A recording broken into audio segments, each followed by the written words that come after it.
Sound check.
A'udzu billahi minasyaitonir rajim. Bismillahirrahmanirrahim. Alhamdulillah rabbil alamin. Bismillahi wassalatu wassalamu ala Rasulillahi. Asyhadu an la ilaha illallah, asyhadu anna Muhammadar Rasulullah. Assalamualaikum warahmatullahi wabarakatuh. Pagbati po ng kapayapaan, pagpapala at awa ng Panginoon Diyos sa inyo pong lahat. Tayo po ay magkakapatid, Muslim man, Kristiyano, Hudyo, Lumad, tayo pong lahat ay iisa po ang ating Panginoon Diyos. Akin pong binabati po kayo ng isang magandang umaga. Kasama ko po, nasa tabi ko po, ang atin pong hinahangaan na senador, Senator Pimentel, boss. Ito po ang ating po natin ito eh. Tagahanga po ako ng kanyang ama at tagahanga po niya ako. Boss, meron po kayong... Magandang umaga po sa lahat. Andito lang po ako para sumuporta at makinig sa ating talakayan. Good morning, Secretary Carlos and our guests. Magandang umaga po. Gusto ko lang pong i-welcome, salubungin ang atin pong mga bisita ngayon. Una na po ang tagahanga ako ni Senator Pimentel. Ito po, noong panahon na nung eleksyon, sa lahat ng... nandito na pala si Senator Bato. Senator Bato, magandang umaga po. Good morning, Mr. Chairman. Good morning sa lahat ng ating mga resource persons. Magandang umaga po. Senator, kasalukuyan ko pong pinakikilala yung akin pong idol. Idol ko po ito, kahit na anong busy ko nung kampanya noon, basta meron siyang ginigisa, Meron siyang sa TV. Nandun na ako, miss, pinare-record ko pa. Gusto ko kasing madinig lahat ang kanyang mga sinasabi dahil lahat ng lumalabas sa kanyang bibig ay pawang katotohanan at meron tayong matututunan. Kasama po natin ngayon si Secretary Clarita R. Carlos, PhD. Ma'am, magandang umaga po. Thank you very much. Talagang napaka-deeply touching ang iyong mga pangungusap, Senator Robin. At actually, mutual admiration tayo. Kasi kung hindi mo ako inimbita dito, magbo-volunteer talaga ako sa iyo na imbitahin mo ako. Maraming salamat po, ma'am. Siguro po sa past life, we are best friends. I'm sure more than best friend. Sabi ko nga, kung mas bata lang ako, liligawan ko to. Tinasagot na kita. Maraming salamat po, ma'am. Opo. Kasama din po natin ang Deputy Secretary, si Michael Eric Castillo. Siya po ang Deputy Director General for Operations ng NSC. Good morning, Senator Robin. Good morning, Senator Coco. At sa Senator Bato at sa ating other online participants. Kasama din po natin si Attorney Ronel Co, Designated Head Legal and Legislative Liaison. Magandang umaga po. Good morning, sir. Good morning, Senator Pimentel. At makakasama din po natin si Ma'am Sulita Munsod na on the way na po siya, nagpapa-antigen lang. Una po, gusto ko lamang pong magbigay ng konting pahayag bago po natin madinig ang ating idolo. Senator Pimentel, Senator Bato, pagpasensyahan niyo po ako, maglalabas lang ako ng konting sama ng loob sa mga nagaganap sapagkat hindi ko maintindihan kung bakit hirap na hirap ang Senado na mag-imbita ng ibang sekretary. Marami po tayong inimbitahan. Nandiyan po ang sa DOE, inimbitahan din po natin ang kung meron silang maipapadala sa NEDA. Hindi ko po alam sapagkat itong konstitusyon na ito kasi, ito kasing konstitusyon natin ngayon sa 1987. Ang sinasabi nito, merong balancing kapangyarihan ang legislative at ang executive. Ibig sabihin, pantay tayo ng kapangyarihan. Kapag ka iniimbita sana itong mga tiga-executive, sana po ay pagbibigyan nyo kami. Sapagkat hindi naman po kami dito mga marites o parites. Yung pong aming gusto naming talakayin kasama po kayo ay patungkol po sa konstitusyon. At itong bagay na ito ay hindi po ito isang bagay na isinasantabi. Sapagkat saligang batas po ito. Kaya po dito na naman pumapasok na kahit anong gusto kong gawin na pumantay diyan sa 1987 Constitution, sumasama ang loob ko. Kaya ang nangyayari, ipinipilit kong baguhin natin ito. Kasi kung ganito ang sistema, na para tayo nagmamakaawa dito sa executive, na para makasama lang natin, sana mag-parliamentary na lang tayo. Dahil sa parliamentary, obligado silang humarap. At iisa na ang executive at ang legislative. At bawat linggo, nandyan sila sa harap natin, pwede natin silang questionin. Pwede natin silang makapanayam ng magandang usapan. Napakahirap yung ganito. Susulatan lang nila tayo. Pakita nga yung sulat. Nasaan yung sulat? Eto, salamat po ma'am. Hindi po mainit ulo ko ha. Baka akala nyo. Ito ang sulat ng isang secretary. We thank you, Senator, for the invitation. In as much as we have had no opportunity to consider and review the House and Senate resolutions in relation to the mandate of the Department of Energy, may we respectfully request that we may be allowed to submit written comments at a later date after due internal study. Ayun, mga kapatid kong senador, sulat lang ang katapat natin sa ating imbitasyon.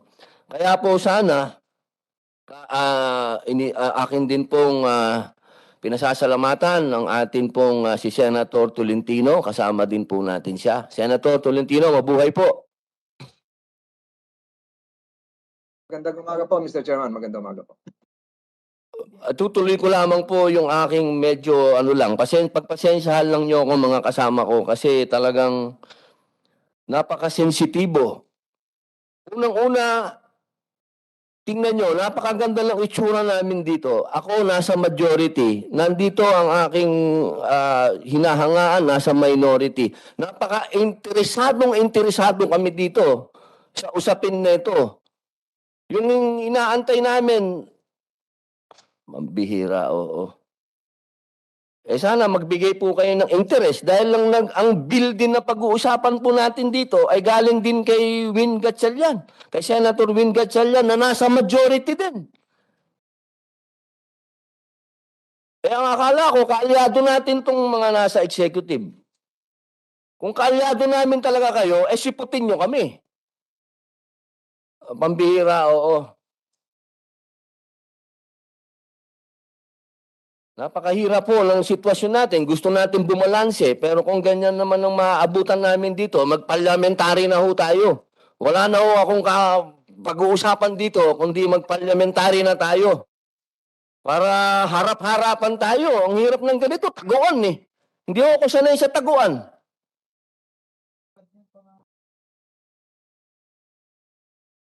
Baka sir, gusto niyo pong magsalita para lumabig lang ng konti ang sitwasyon. Maganda pa yung sinabi niyo, Mr. Chairman. Tsaka mabuti nandito rin si Senator De La Rosa kahit online. Na-witness namin kahapon yung yung init ng ulo ng isa pang chairman natin sa Agriculture Committee na halos hindi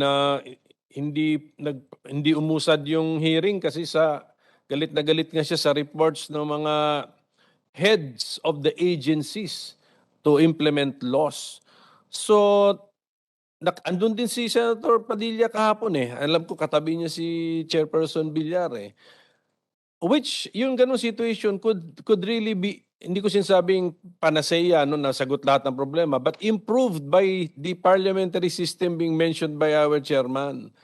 Kasi yung head of agency, head of the department, implementing the laws passed by the parliament or legislature belongs to the parliament in a parliamentary system.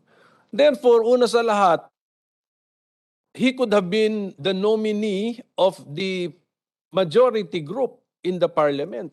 Therefore, the head of the department or government agency shares in the wisdom, in the philosophy of the law and programs and activities authorized by parliament. So yun na yun, wala nang, you share it eh. That's why you get appointed to it. Therefore, your mission is to implement it. Yan po ang nakikita ko rin benefits ng parliamentary system. The merging or fusion of legislative and executive powers. May ganun. May nag-overlap po sila. So unlike now, nakikita natin, purely presidential tayo, appointed by the executive branch, it's as if it's as if they are also a compartment na ito amin ha, dito kayo. So we create laws, they do not implement it, we are the failure. The legislature is the failure. Hindi kayo nararamdaman ng taong bayan. Ang ginagawa nyo, hindi namin nararamdaman. Totoo kasi tayo naman, tuturo natin ng executive. Hindi nila kasi ini-implement eh. While in a parliamentary system, walang takas. It's the government of the day which is determined by the majority in parliament. So ang sabihin ng taong bayan, hindi namin nararamdaman ang programa ninyo because mali ang wisdom ninyo, mali ang priorities ninyo, or palpak kayong mga majority in the legislature, therefore we demand elections to change you. Ganun po yun. So, actually, I agree with you, Mr. Chairman. Wala akong problema sa parliamentary system.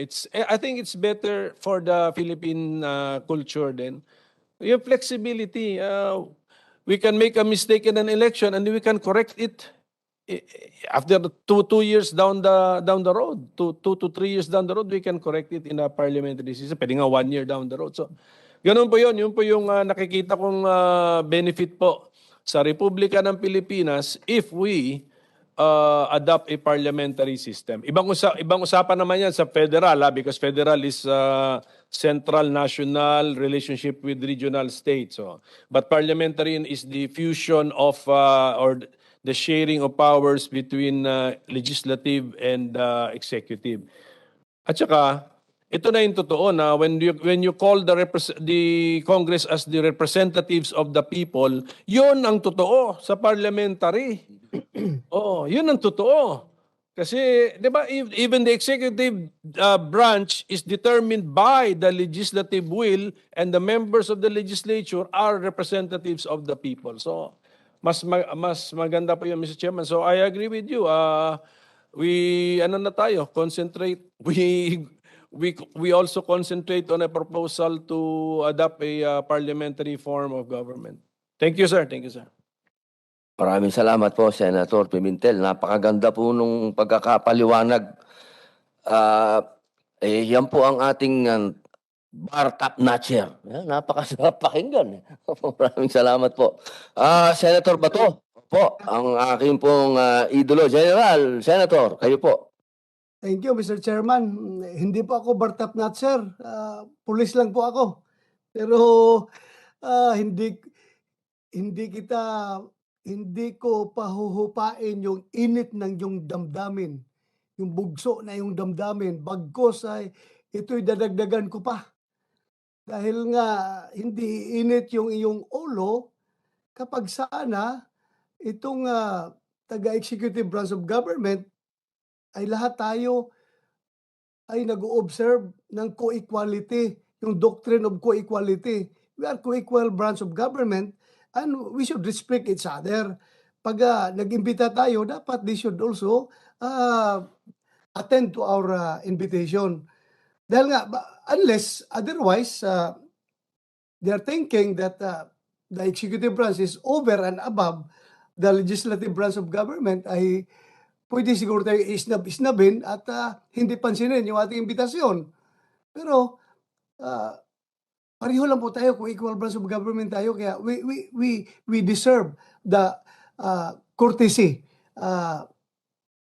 sa ating isa't isa. Kaya yun lang, Mr. Chairman, sana i-observe natin yan at i-remind natin sila na hindi po niyo kami bata-bata. Kami po co-equal ninyo, kaya we deserve your attention. Huwag po ninyo kaming isnabin palagi dahil baka iniisip ninyo you are over and above the legislative branch of government. Yun lang, Mr. Chairman. Maraming salamat. Maraming salamat po, Senator Bato. Nagsesenyasan po kami dito. Kayo lamang daw po ang nag-iisang 8-star general. Alam yan ni Senator Coco Pimentel, Mr. Chair. Yung minority leader ang unang nakapansin yan. Maraming salamat po, sir. Senator Tolentino, meron po kayong gustong idagdag? Wala po siguro, but I associate myself with the previous statements made by our colleagues, including Senator Pimentel and Senator De La Rosa, and of course our chairman. I would have cited several parliamentary or Senate exchanges here decades ago. Nawala lang yung notes ko, Mr. Chairman. It would involve the same issues raised when the senators then were Hil J. Puyat, Primicias, including the elder Ferdinand Marcos decades ago. But again, to abbreviate these proceedings, I just would associate myself with the previous statements, Mr. Chairman. Maraming salamat po, Senator Tolentino. Gusto ko lamang pong batiin ang pagdating po ng ating pong bisita, Professor Solita Colas Monsod. Magandang umaga po. Opo. At kasama din po natin online si Orion Perez Dumdum. Okay. Atin po ngayon na medyo humupa na po ang aming mga hindi naman po yan galit kundi hinaing. Hinaing po. At gusto lamang po naming mas mapaliwanagan ang ating mga kababayan na pantay lang po ang kapangyarihan ng legislative at ng executive. Wala pong mas mataas dito. Tama po yung sinabi ni Senator Coco Pimentel at ni Senator Bato at ni Senator Tolentino na hindi po kami bata-bata ng sino man. Hindi po kami tituta ng sino man dito. Kami po ay nagtatrabaho. At yung susundan ko lang po yung sinabi ni Senator Coco na alam niyo po, napakadami pong napakagandang batas. Lalong-lalo na po yan yung patungkol sa agrikultura. At kahapon, narinig ko po lahat yung napakagandang batas na yon na hindi po nai-implement. Hindi po nagagawa. Hindi po kasalanan yan ng mga senador o mga congressman. Kasalanan na po yan ng executive. Yung mga hindi po nakaka-perform. Bilyon-bilyon po ang pondo ng para sa mga magsasaka. Pero hindi po nagagawa. Hindi natin malaman kung anong problema ng mga tao dyan sa executive. Kung gusto nyo ng silipan, maghapon tayo magsilipan kung gusto ninyo. Tapos, sasabihin sa akin ng mga tao sa paligid, ganito gawin mo, gumanti ka. Kausapin mo yung mga nasa commission and appointments. Pagdating sa budget, harangin nyo, bigyan mo zero. Hindi naman natin pwedeng gawin yon kasi ang magtatamaan po dyan ay yung taong bayan. Kasi ang prioridad po natin palagi, tandaan po natin, ang taong bayan. Kasi po, kaya naman po tayo nang gagalaiti dito dahil itong constitutional amendment and revision na committee na to, ang nakasalalay po dito ay future ng Pilipinas. Hindi po future namin ng mga senador o kung sino man. Ang pinag-uusapan po natin kung tayo ba ay magbabago o hindi. Kung mga ganitong sistema, payag na ba tayo dito o hindi? Yun lang po. Kaya po, pakikinggan na po natin ang atin pong unang bisita. Ma'am, meron pa ba tayong online? Lahat ba ito? O sige po, paki-ano lang. Ma'am, ating secretary, Comsec, paki-acknowledge lang po. Sorry po, Ma'am Secretary, acknowledge lang po namin. Baka sakaling may nagising po sa ating mga... Good morning. We would like to acknowledge our resource persons that are online today. Representing Secretary Arsenio Balisacan from the National Economic and Development Authority, NEDA. We have Director Bien Ganapin, Trade Service Industry Staff. We have Director Reverie Pure Sapain, OIC Director Governance Staff. Director Remedios Endencia, Director 4 of the Regional Development Staff. From representing Secretary Benjamin E. Jokno of the Department of Finance, we have Assistant Secretary Valerie Joy Brion, Domestic Finance Group and Legislative Liaison. That's all, Mr. Chairman.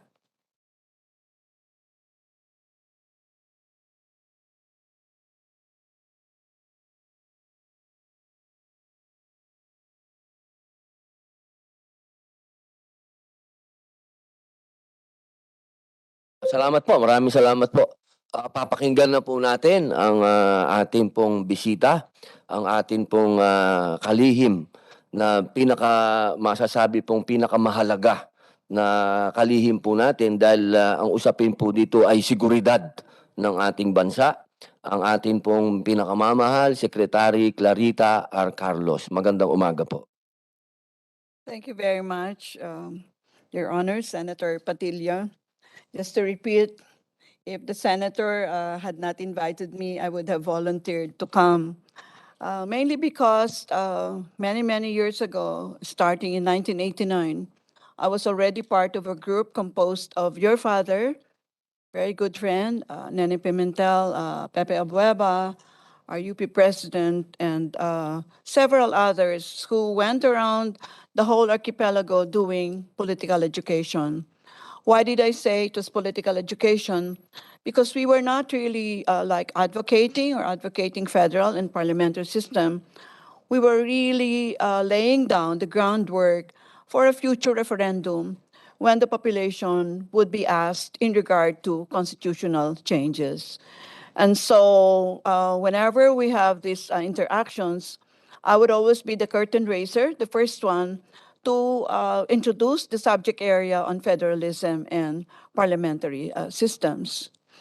So what you really need to realize is that a democracy can only work because you have informed citizenry. After all the government authorities come from the people. And I think that is enshrined in our Constitution. So anything that the people grants to the government, it can also take away. That is the reason why you have recall, you have impeachment, and the like. So that even if you had been elected by X number of votes, there are also mechanisms by which you may be not elected anymore. And that brings us to the question of why are we revising our Constitution? Well, the quick and dirty answer there, I use the term quick and dirty because it's the one we use as social scientist, Senator, to mean that we had very little time and therefore I have to truncate my responses. I know I can deliver a whole session here of my lecture, but I know that there are many other resource persons. And I hope you will invite me another time so we can continue this conversation on many, many aspects of the changes that you want undertaken. Structures are very important. Structures are really the institutions within which you envelope or you embrace individuals and groups, and the structures will define the limits to action. They will define the floor and they will define the ceiling, the bottom and the top, so that an individual, when given a particular structure, like if this were a glass, the individual knows that it can only work within the structure of the glass, like this cylinder. Like, you talk of the leche flan, which can be formed in different configuration. If you form it in an oblong, the milk and the sugar will only work along the edges of the oblong or whatever shape the leche flan will take. That is the nature of structure. Now, if you put warm bodies in structure, then the warm bodies will have to align within the structure. And when they so align within the structure, you invariably change their behavior. So the basic groundwork, Senator, of the changes that you want would really be this philosophical perspective that structures will result in behavior change. That's the reason why we're revising the Constitution. Because what you have seen from 1987 is that there had been a lot of things that we have done and not done, and we think that a change is in order. And the change can only come from changing the relationship among structures. And I think you hit on one of the major relationship, and that is between the executive and the legislature. Now, people seem to get confused in regard to federal and parliamentary systems. I think you mentioned that already, Senator Pimentel. When you talk of federal systems, you really talk of the relationship between the national government and the subnational units. So when you talk of a parliamentary system, you're talking about the relationship between the executive and the legislature. Okay, what is the difference between a presidential system and a parliamentary system? Siguro, konting kasaysayan. Nag-umpisa ang parliamentary system sa tinatawag na Mother of Parliament, Great Britain. Nagkaroon sila ng bloodless revolution in 1688, where once upon a time, it was the king who declared the law. And I'm sure you remember the divine rights of kings, Senator Robin. The divine rights of kings simply declares that the kings represent God. And therefore, whatever the king says is law. But they had this glorious revolution, and so they constituted what is called the parliament. The word parliament comes from the French term parler, P-A-R-L-E-R, which means to talk. That's why parliament is a talking environment. You talk.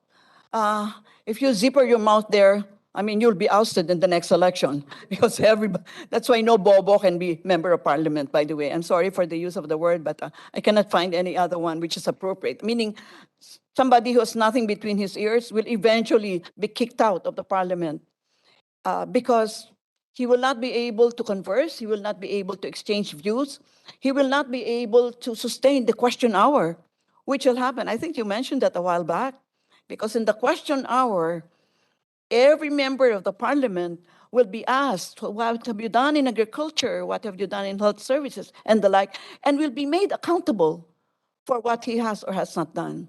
So, the beauty of this is just starting to unravel. And I wish this will be a continuing conversation, Senator, so that, this will require many, many sessions, I assure you, because I'm just truncating my thoughts now. I'm putting them all together, and then maybe later on, I will spell them out in more detail, if not in this session, in some other sessions. All right. What is the other outstanding quality of a parliamentary system? The fundamental principle is parliament is supreme, which means whatever the parliament declares is law. Of course, if you have a dual executive, then the executive, who is a ceremonial executive, will give his or her imprimatur, but as only pro forma. You recall Queen Elizabeth? Queen Elizabeth will dare not give the royal assent. It is given as a matter of course because it's been taken away from the royals. They are just there for, I don't know, maybe for decoration, and for us to gossip about, no, and find out what dresses they're wearing. But if in a parliamentary system, you will have two executives, the one who will be there when your prime minister is kicked out of office and when the government of the day is not there, and therefore you have a president there who will be the bridge towards the next government of the day. I will expand on this later because I have limited time. But yes, Parliament declares today, the next Parliament can repeal. That is how powerful the Parliament is. That is the essence, that is the vortex of the principle of Parliament is supreme. So, any law can be repealed at a later time. Do you recall Great Britain getting out of the European Union? That was a decision of the Conservative Party. The Conservative Party went to the people and said, if you elect the Conservative Party members, we are going to get Britain out of the EU. And the people voted the Conservative Party members. Did they vote for Theresa May, who was the Prime Minister at the time, or Boris Johnson as Premier? No, they voted for these two people as members of Parliament. It only happened that both Theresa May and Boris Johnson were leaders of their political party. And when they constituted the majority in the parliament, the leader became the premier. That goes for every other parliamentary system. Whoever is the head of the majority party or a coalition of politics becomes the premier. And the premier is the head of government. The president is the chief of state. All right. The other pluses of parliamentary system, and has been noted by Senator Padilla, is that there is a fusion of the executive and the legislature. You are not electing an executive because the prime minister will elect from among the majority party members the heads of his cabinet. If you'll notice, if you've been to Great Britain, or if you have seen it, as they are being videoed, you'll notice that the configuration is something like this, although the walkway is a little bit bigger, maybe double this. That's the reason why there is a term called crossing the aisle, isn't it? Because that is the aisle. If you cross the aisle, you actually change your political color. So let us assume the speaker is there. Whoever is seated to the right of the speaker is the government of the day. You are the premier. I am the shadow government. I am the head of the minority party. At any time you are ousted, we will exchange places. And let us say Senator Pimentel is seated there as the head of housing. Opposite from him would be Professor Monsod, who will be the housing minister even when your government is ousted. Do you see, even just looking at the parliament in a process, you already have a story there. isn't it? A lot of stories there. The concept of rightists and leftists came from that. Whoever is in the right of the speaker wants to keep the status quo. You want to be the government of the day. The one who is on the left of the speaker wants to change the status quo. We are the shadow government. I want to change you. I want to be the next premier. So, all right. What is the other beautiful part about parliamentary system? There will be no notion of term limits. If you're elected as a member of parliament, you can be elected for as long as you are alive or can continue to discourse in parliament.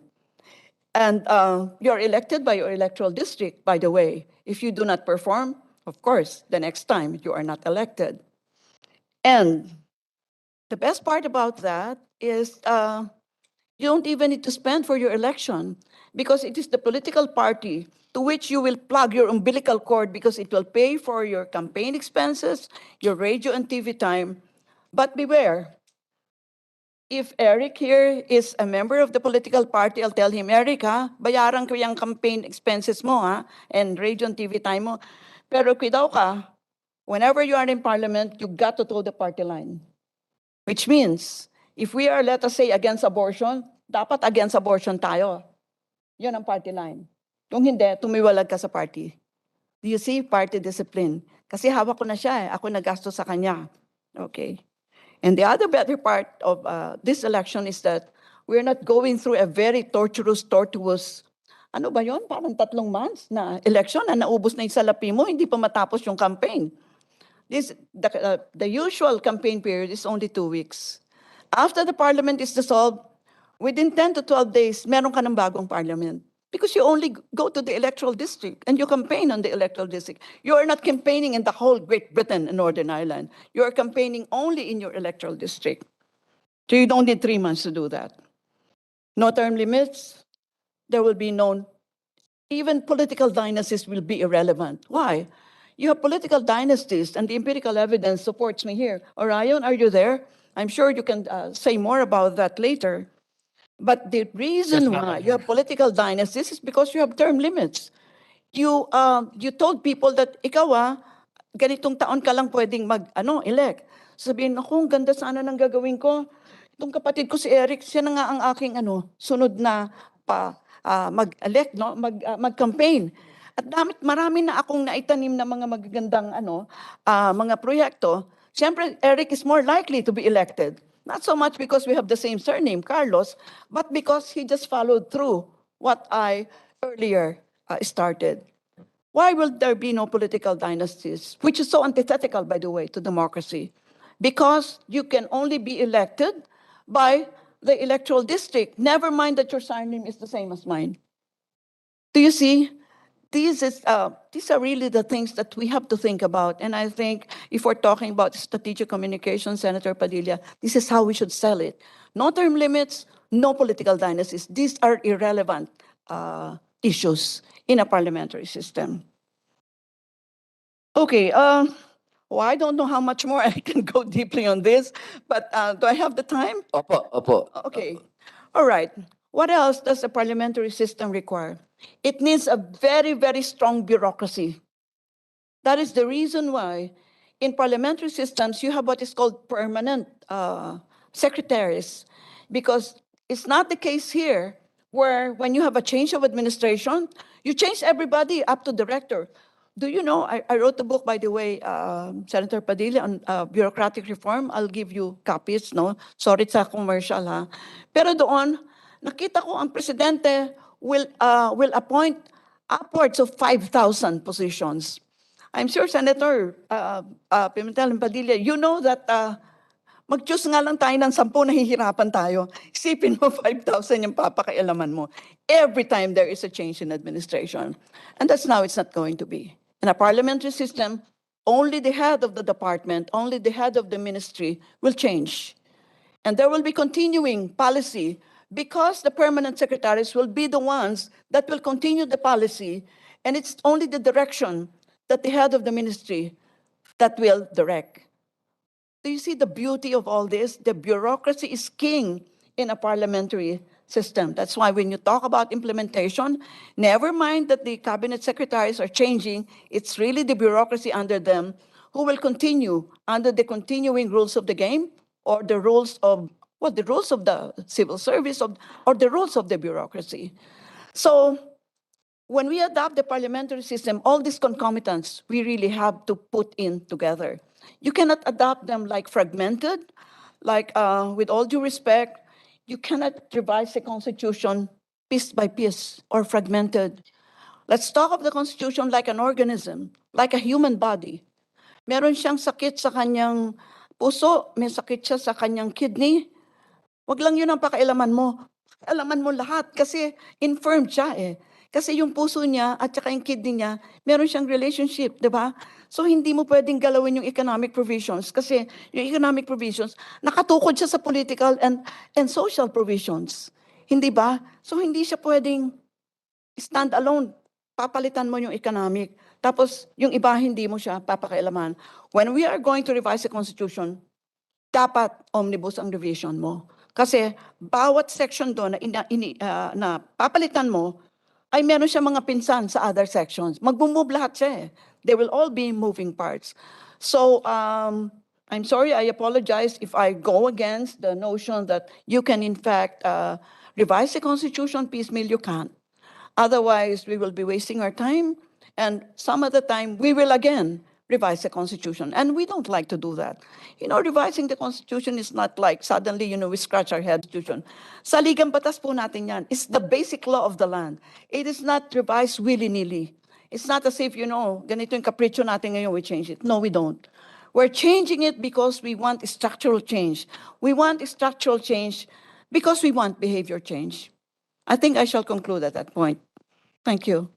Maraming salamat po sa aming kalihim.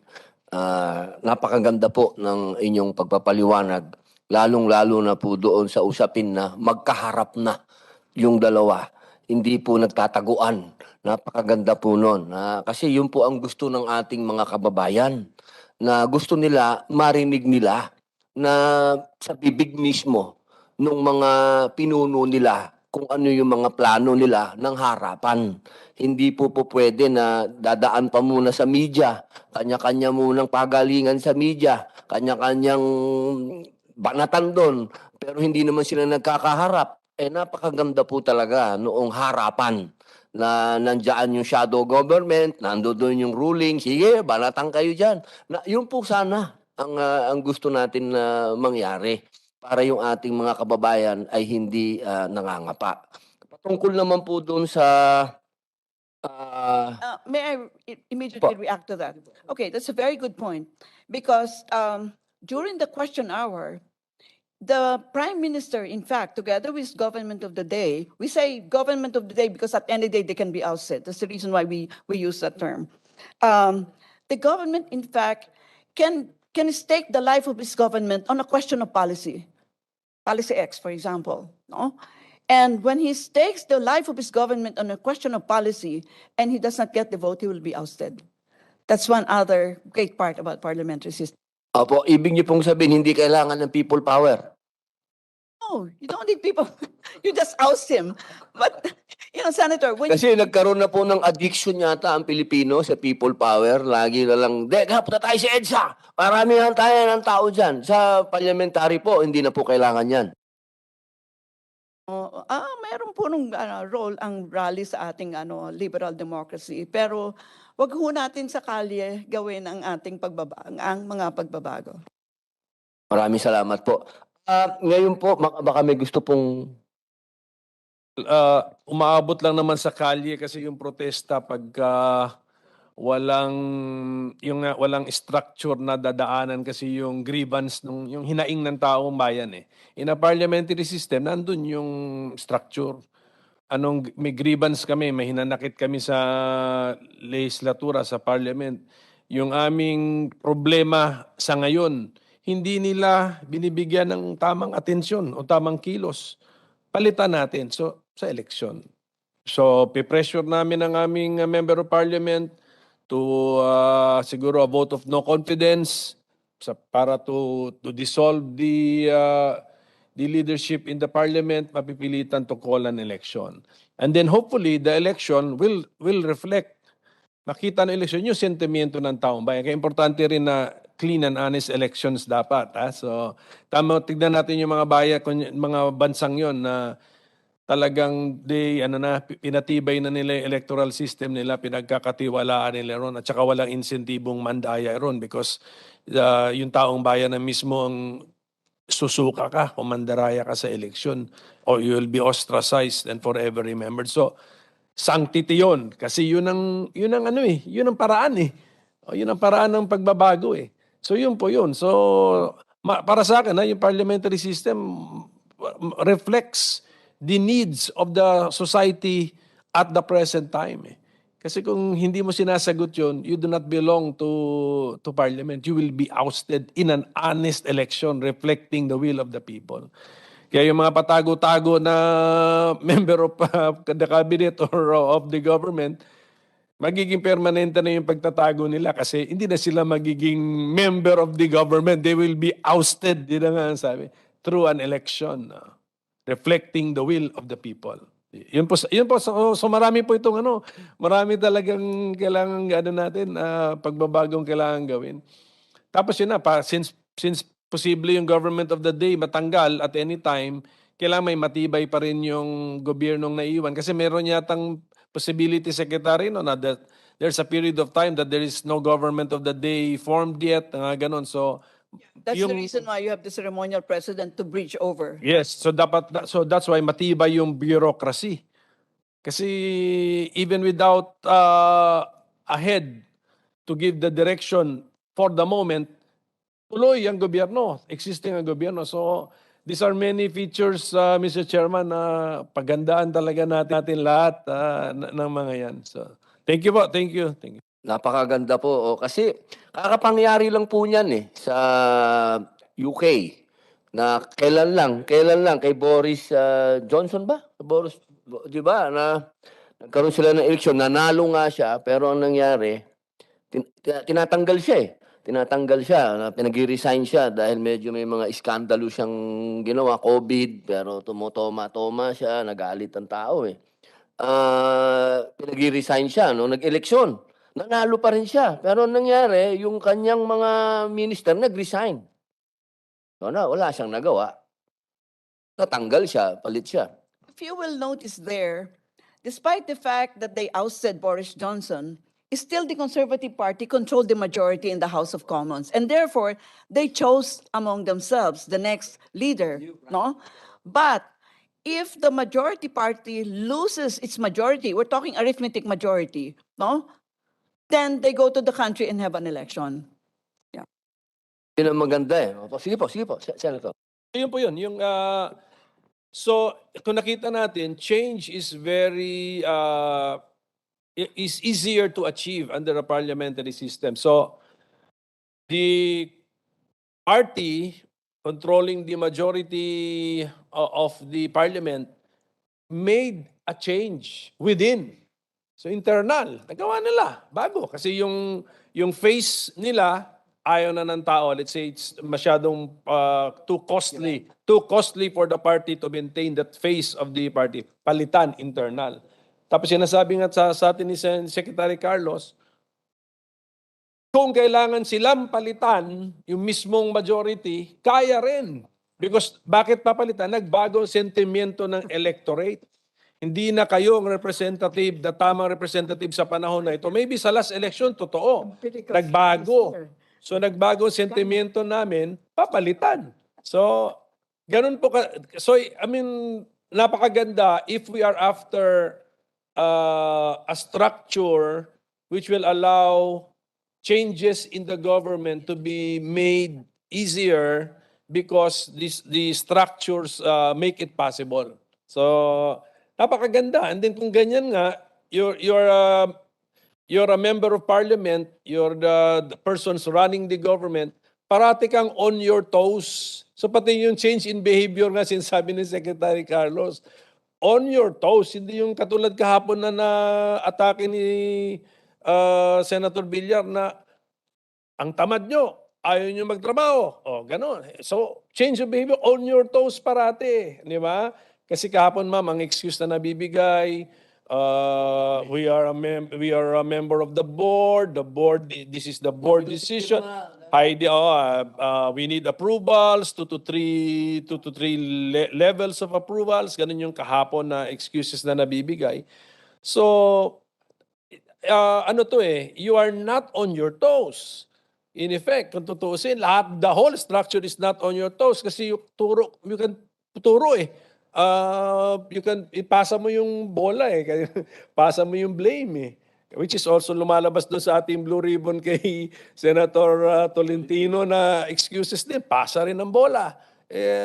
Gusto nga niya manood daw ng Gilas, nag-investigate siya ng blue ribbon, nakapanood din siya ng basketball game. Kasi anong napanood niya? Puro assist. Pasa bola. The blame game. The pointing, the finger pointing. Ganon, nangyayari. Unlike in a parliamentary system, kung mapagod na ang taong bayan, pagod na kami sa passing the ball nyo, pagod na kami sa finger pointing ninyo, palitan na lang yung party in power with a new party because they are disorganized or whatever. So, ganun po yun. So I really want to pursue all this parliamentary system of government because it might baka mas angkop na sa panahon eh. Sa panahon na lalo na ngayon na ang bilis ng pagbabago eh. Technology, even science led. So economic policies, iba na eh. Mga economic theories ngayon, wala pa, bago-bago na eh. So we can react siguro more quickly if we adopt a parliamentary system of government. So, thank you, Mr. Chairman. Napakalinaw po ng pagpapaliwanag Mr. ng Chairman. ating Senator Pimentel. Nagtataas po ng Mr. kamay si Chairman. Senator Tolentino. Senator Tolentino. Opo, first I'd like to congratulate Professor Carlos for that very substantial statements made a while ago. Secretary Carlos and I have known each other for years, hindi naman siguro decades.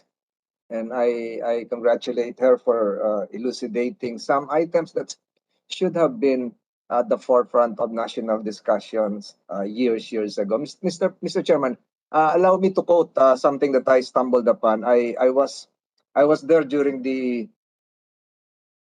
National Heroes Day celebration in La Union a week ago or last Monday.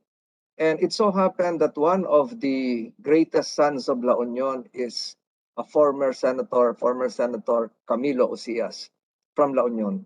And Camilo Osias, in February 2, 1962, made the same assertion like what our chairman is saying, or even Senator Pimentel. And if I'd like to have this recorded again for the second time, and I quote, Mr. Chairman, if you'll allow me, Senator Primicias had a privileged speech in 1962, and the gist is this: what kind of government should we have? The question was answered by the Malolos Convention when they included in the preamble of that document, and I quote from memory, this is from Senator Osias, I was not yet born then, El gobierno de la República es popular, representativo, alternativo, y responsable. These adjectives used in that phraseology need not be explained. We know what a gobierno popular should be, namely one rooted in the will of the people. We are operating under that ideology. And we also know we are operating under that ideology. And we also know that a government should be responsible. Mr. President, this is Senator Osias. There is one adjective used in that constitution which I think, as far as I know, is not found in any other written constitution of the entire world. I refer to the adjective alternativo. There are no written precedents or jurisprudence on this matter. We can only imagine that those fathers of the Malolos Constitution did envision, and I dare say that they included that adjective as a rebellion against hereditary monarchy, wherein the son of a king or emperor merely in virtue of accident of birth may ascend to the throne upon the death of the occupant of that monarchical government. I believe, again, Senator Rosias, that it was an expression of the conviction of the Filipino people that there must be periodic change. Ito po yung sinasabi ni Senator Pimentel kanina. There must be periodic change. Turnuhan in the national language. A government nga masukat-sukat in the Ilocano language. Now we are operating under that. That was during the time of the speech of Senator Primicias. Mr. President, I think the proceedings today is very timely because during that period, they talk about the upper house and the lower house called Cámara Alta and Cámara Baja. It should have been in one building where the upper house would be located, the Senate would be located in the upper floor, the Cámara Baja would be located in the lower floor.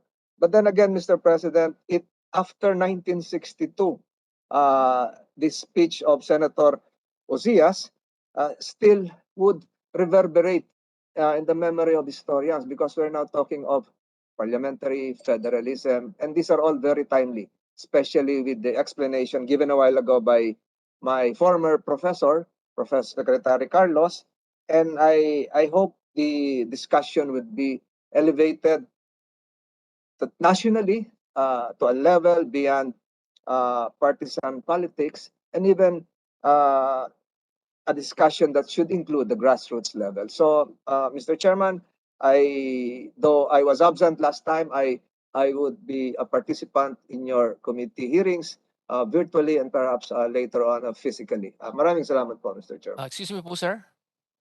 Maraming salamat po ating Vice Chairman sa ating Senator Francis Tolentino. Meron lang po ako, napakaganda po nung sinabi nyo, no? 1962.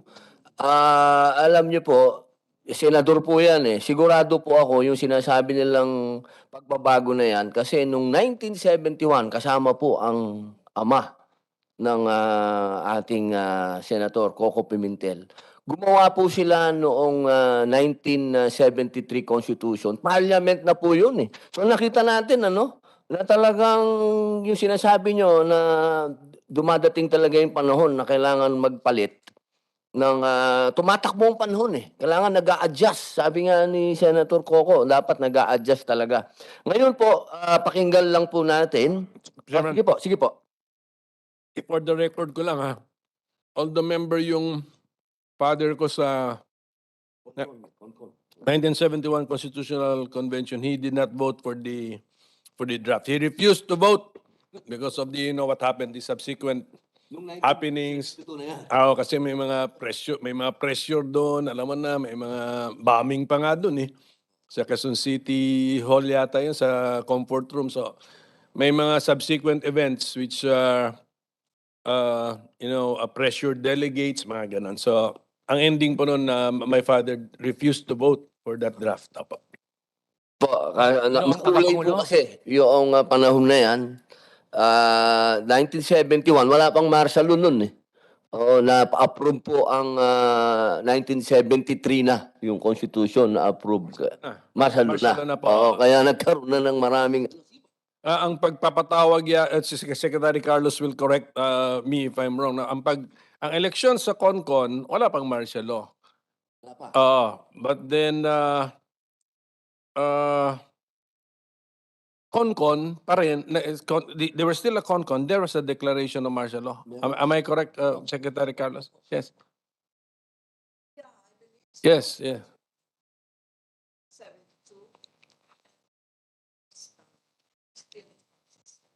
Time. Yes, ganun yun. So, Ano pa sila eh, nagkakadimandahan pa sila noon. Opo, so yun po yung nangyari. So, imagine niyo na lang when you are now asked to vote for a draft, and then it was under a martial law situation. So, maraming influences po,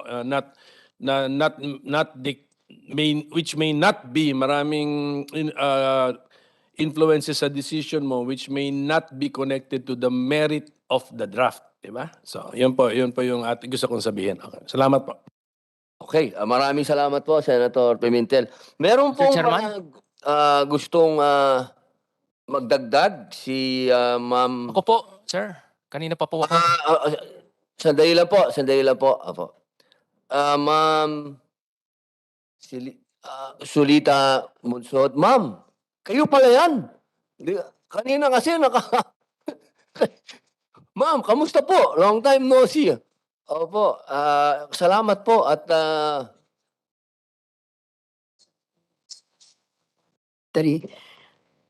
Kasi merong mga ebidensya, studies have been made, and this is hard evidence. Alam niyo ba that only two countries, the period from 1962 to 1998, only two countries changed their form of government. There was Cyprus in 1970 and Sri Lanka in 1978, because it's very hard. And both of them shifted from parliamentary to presidential. That is the situation. Now, I have a rebuttal to that. I don't have sandali lang po. that is a fact. Mr. Orion, I have a sandali lang I have po. a solid Tatawagin rebuttal to po that. kayo. Please lang po. I'm not putting in an argument. Sir Orion, please po. Makikiusap lang po sa inyo ang committee. Always address the chairman. That is a fact. I mean, please. All right. Okay.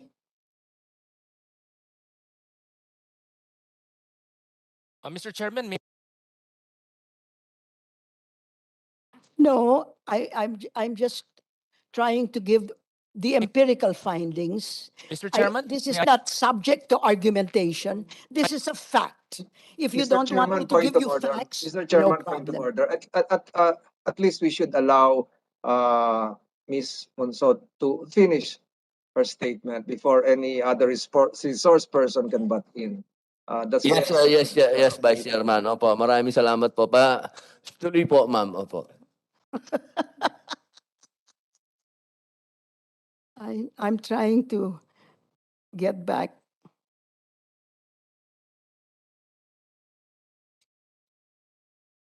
I'm sorry.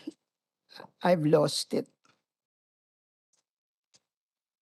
Habang hinahanap niyo po, Yeah. ma'am, magkukwentuhan lang po kami ni Senator Coco Again. Pimentel dahil napakaganda po nung topic na pinag-uusapan natin. Noon pa lang kasi nakikita mo na talaga, no, Senator, talagang meron talagang need for change. Kasi 1935 Constitution, naging 1973, tapos naging hindi bago yung pagpapalit ng konstitusyon no? Hindi, tsaka ito lang po Mr. Chairman. I've got Hindi, it. the mere fact na merong article sa Constitution na on how to change it, how to amend it. Ganun po yun. We really need to be flexible. Flexibility is the name of the game. Ngayon, our 1987 Constitution, because of the structures nga linagay doon, naging rigid tuloy. Although theoretically, andun yung way to amend it, pero imperfectly phrased yata yun na pagdating sa usapin tuloy sa constitutional change, imbis na sa merit tayo nung substance, ano ba yung babaguhin, oras natin na divert sa paano babaguhin. Ayun. So kaya kaya nga ang trap, yan ang trap. Wag tayong bumagsak sa trap na yon. Merito ng proposal sa ating i-discuss. Then pagka maganda na yung meron na tayong conclusion na maganda at meron tayong medyo consensus, di ko sinasabing unanimity, but merong suporta ito sa majority. Saka natapos natin pag-usapan yung paano babaguhin. Kasi dinadivert tayo yung oras ubos dun sa paano, hindi na papag-usapan tuloy yung magagandang proposal. Ayusin na muna natin itong substance before procedure or process. Maraming salamat po, Senator Pimentel. Ma'am? Yeah. Opo. Yeah. Now, with respect to the form of government and corruption, ang mga studies, there are ambiguous, conflicting. there's one study where it says that the evidence supports that the theoretical finding that accountability is stronger. In other words, corruption and rent seeking is less in presidential than in parliamentary. But that only happens when the quality of the democracy is good. If it is bad, that does not hold. Measured by the constraints on the, what about other studies? Lederman in 2005 said parliamentary systems are associated with lower corruption. So one says presidential is with higher corruption, parliamentary is lower corruption. The finding supports the theory, of course. Now, the form of government and democratic survivability. One study, Stepan and Skak says parliamentary democracies had a high rate of survival, more than 3 times higher than that of a presidential democracy. Presidential democracies were more than twice as likely to have pure parliamentary democracies to experience a military coup. And not one presidential regime managed to survive as a democracy for 10 consecutive years from 1980 to 1989, while 15 of the 41 parliamentary systems did. However, that study was criticized severely by another study which said that no evidence that constitutional type has had any significant bearing on the success of third world experiments in democracy. And there is no statistically significant difference between breakdown rates of presidential and parliamentary. In fact, the selection of successful parliamentary democracies was biased against Latin America in favor of Africa. So here are studies done empirically to test the experience of these forms of democracies, and this is their findings. Now, there is this is an empirical finding on the form of the government and government spending. Parliamentary democracies have larger government spending. The shift from parliamentary to presidential would reduce the total size of government spending by about 5% of GDP in the long run. Spending also grows much faster in parliamentary forms, and this is according to Person and Tabellini. More on government spending. A new majoritarian and presidential democracy cuts government consumption by almost 2%, while a new parliamentary democracy raises it considerably. The difference between the two forms of government is highly significant. Meaning to say that difference is not zero. Now, with respect to, this is more empirical evidence with respect to form of government and structural reforms, defined as openness, protection of property rights. And the studies show that there is a large and significant correlation between parliamentary proportional democracy and structural reforms. There is significant, and another study says that there is significant correlation between parliamentary systems and openness. But with respect to the government and economic performance, the form of government and economic performance, there is no significant effect of parliamentary system on economic performance as measured by per capita GDP, total factor productivity, and labor productivity. That is one study. And another study says a new parliamentary democracy grows 1.5% less than a new presidential democracy. These are the empirical facts that come out of studies. So, in summary, there is conflicting empirical evidence as to which form of government will lead to lower corruption. That is, there is conflicting evidence as to whether constitutional type has any significant bearing on the survival of democracies. But the evidence is pretty strong that presidential regimes have smaller spending meaning to say government spending as a percentage of GDP than parliamentary regimes. And a parliamentary system is systematically correlated with structural policies. But a parliamentary system has no significant effect on economic performance. And the sixth takeaway here is a new presidential system grows faster than a new parliamentary system. This all come from studies. No, no argument on my side. These are what comes out.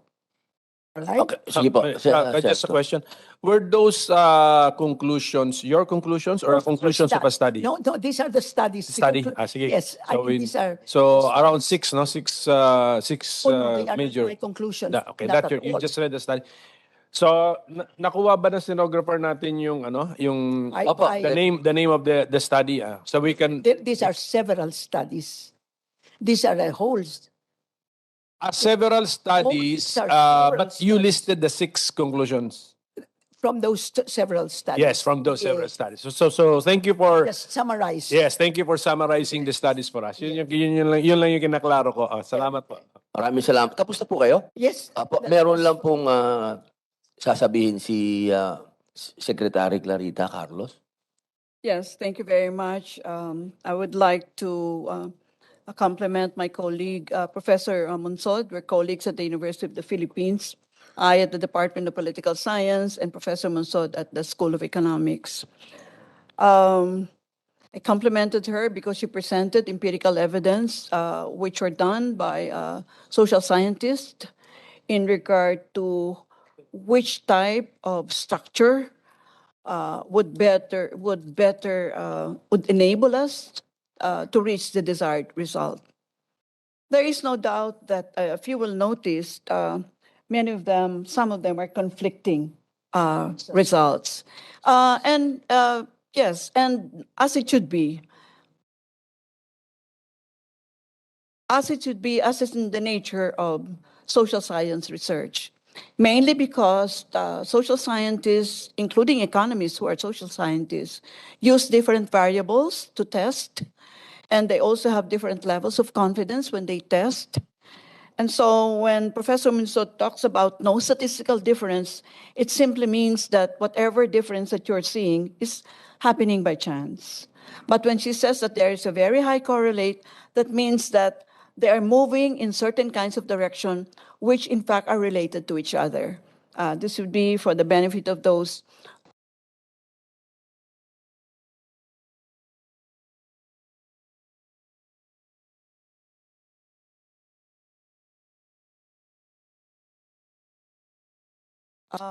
provide you another assumptive framework, which is that every political system is unique. While it is true that we're able to detect patterns among them, it's not always the case that countries are comparable because they're mostly not. Even social scientists, when we even investigate the same issue area, we in fact are investigating it in a different way because we are weighing the variables with different potencies, and that already changes the conceptual framework. So I agree, let us listen to the empirical evidence and let us listen to colliding evidence also pertinent to this. That's the reason why in advance of this session, Senator Padilla, remember I was telling you, let us look at the pluses and the minuses, but I still argue there will be more pluses for parliamentary systems. Thank you.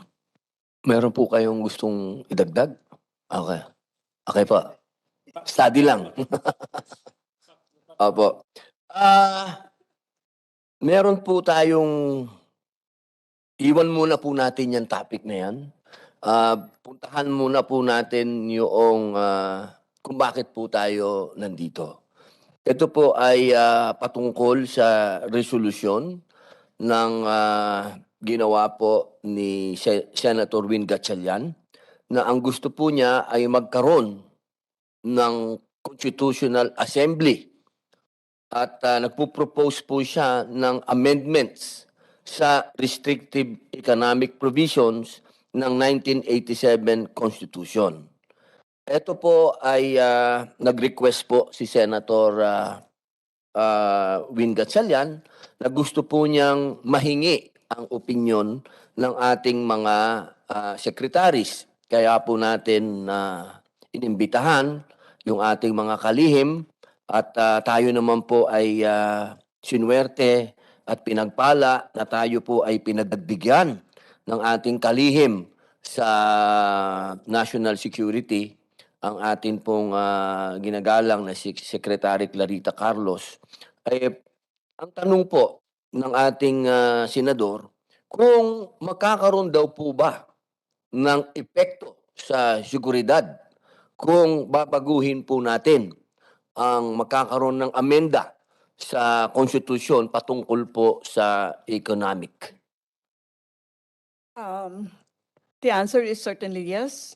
Mainly because when I came in as a national security advisor, I did not set aside the external threat, which is a source of our insecurity, but I stress as a political scientist the human security aspect. Therefore, whatever changes you want to make in regard to the 1987 Constitution, whether they are economic changes, whether they are political changes, etc., they will invariably link to how we enhance the security of the individual, food security, energy security, health security, security of your person. Anytime the government performs well, it redounds to the benefit of the individual, human security. Ibig pong sabihin po ba, mahal naming kalihim, na kapag pumasok po, pinayagan natin ang mga dayuhan na magnegosyo dito, maaari po bang makaapekto ito sa seguridad ng ating bansa? Maaari po ba na sila ay maging threat sa atin? Siguro mas marami yung hindi threat sa sa pagpumasok ang mga dayuhan, no? Kasi ito siguro yung sinusulong ng marami na alisin na yung 60-40 restriction. And ang mangyayari nito down the line is that, of course, the President of the Republic would like to create jobs, especially for 2 years talagang nilampaso tayo ng pandemic.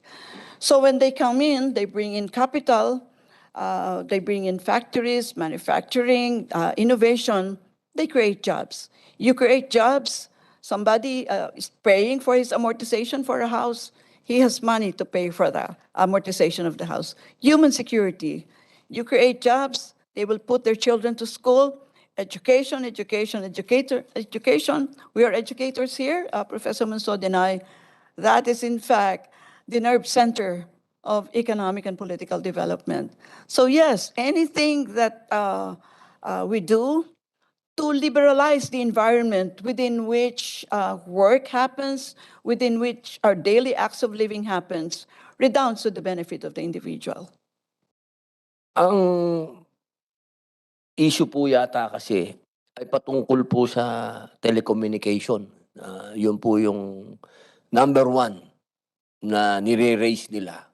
Na kapag naibigay yung pag-aari sa dayuhan, baka yung ating pong, alam nyo na, dyan nag-uumpisa yung mga bagay-bagay na nakukuha nila, yung mga impormasyon. Yung po ba ay sa palagay po nyo pwede na maging threat po yun, yung telecommunication? Well, I've always been an iconoclast, Senator Robin, so I don't think so, with all due respect. By the way, even if we think we are in fact secure, we're not secure, I'm sure you know the capability of your telephones and they can be intruded into and the like. Believe me, whoever gives us the stronger, faster internet, he can come from Jupiter and I don't care. Because we're moving towards globalization. Economies are already meshed with each other. So do we care who owns what? I think I care who gives the best service. And I really don't care who you are. Whether you're a corporate person or you are a corporation, you're an individual, you're a collective, whoever gives the best service. There is no socialist way of repairing a road, is there? Is there a democratic way of repairing a road? No, you just repair the road, and it doesn't even have a label on it. I think we should be, I don't know, we should be realistic about these things. Why are we putting labels on everything and putting political color? The telcos want to come here, let them come here. You know, if the present telcos are not giving us the services that we want, we're one of the slowest telcos in the world. As I said, he can come from Saturn and I don't care. Maraming salamat po. Sige po, Deputy Secretary Michael. Opo. Well, Senator, you cannot prevent a determined actor if he wants to penetrate your communication, whether he is an owner or an outsider.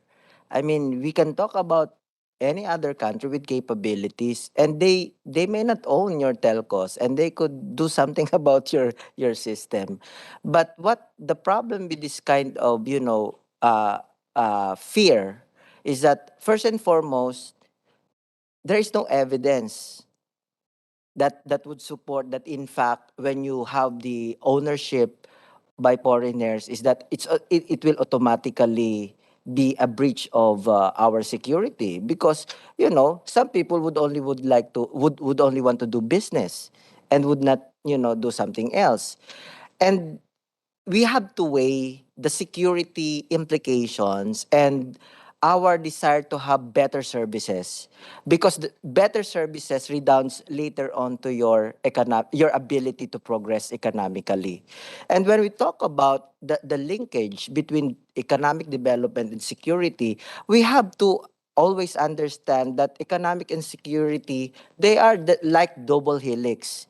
The your ability to secure your nation is underpinned your ability to progress economically. It also goes the same way that your ability to progress also depends on your capability to secure your country. So it is not an either or thing.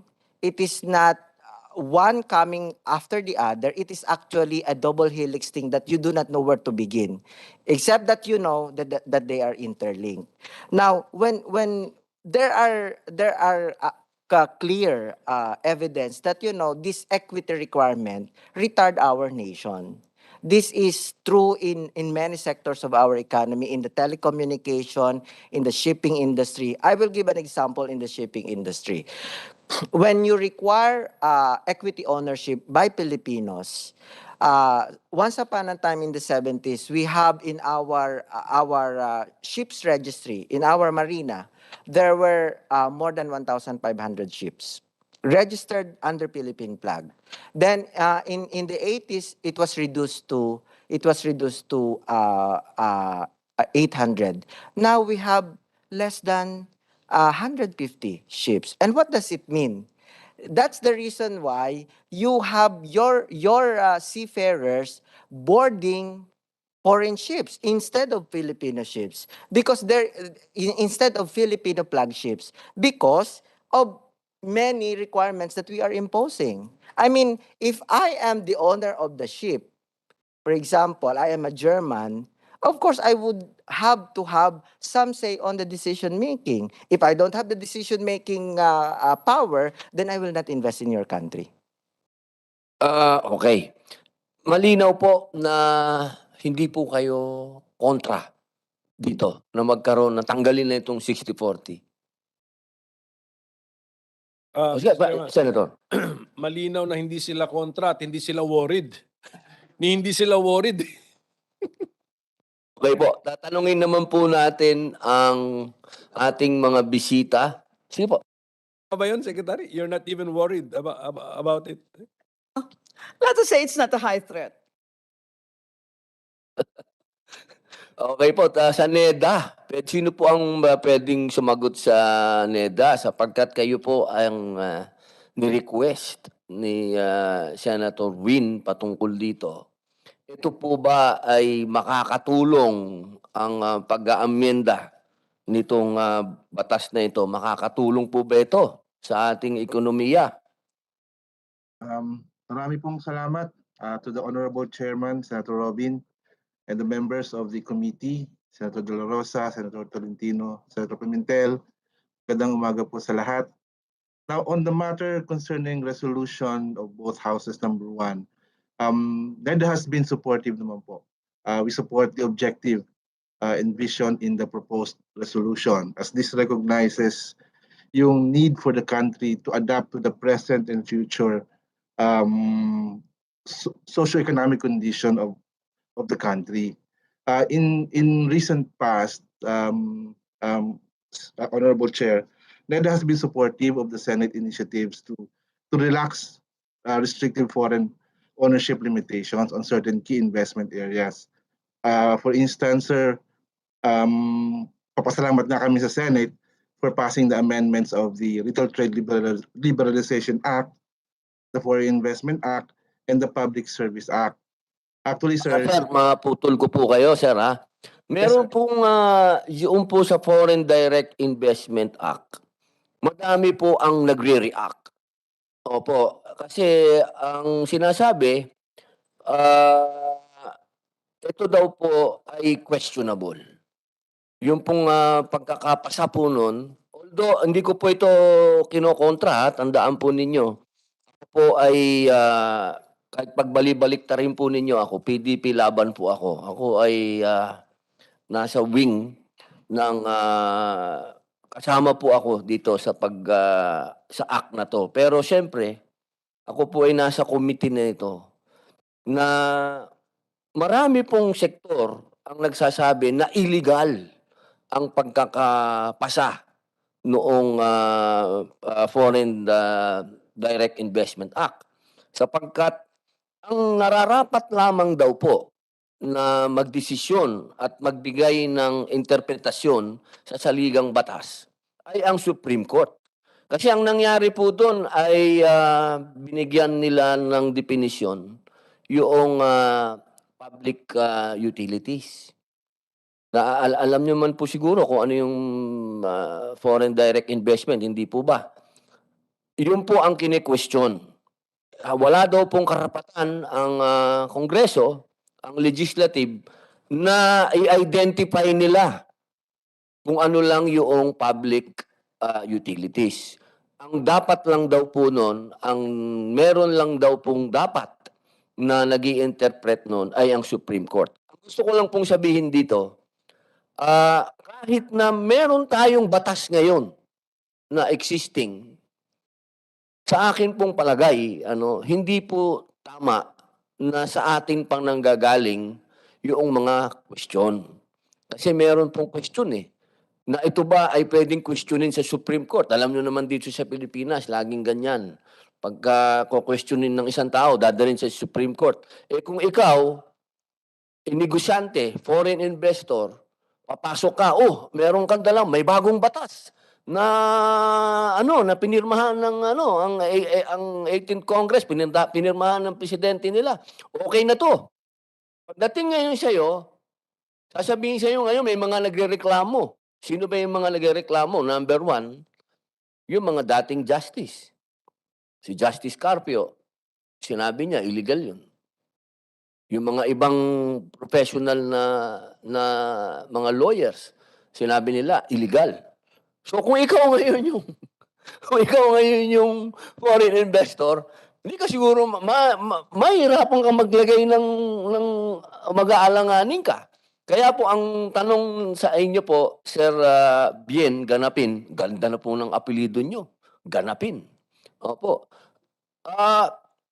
Pabor po ba kayo na amendahan natin mismo yung 60-40 yung saligang batas? Kasi ang sinasabi nila kasi walang karapatan ng Kongreso amendahan ng isang batas ang saligang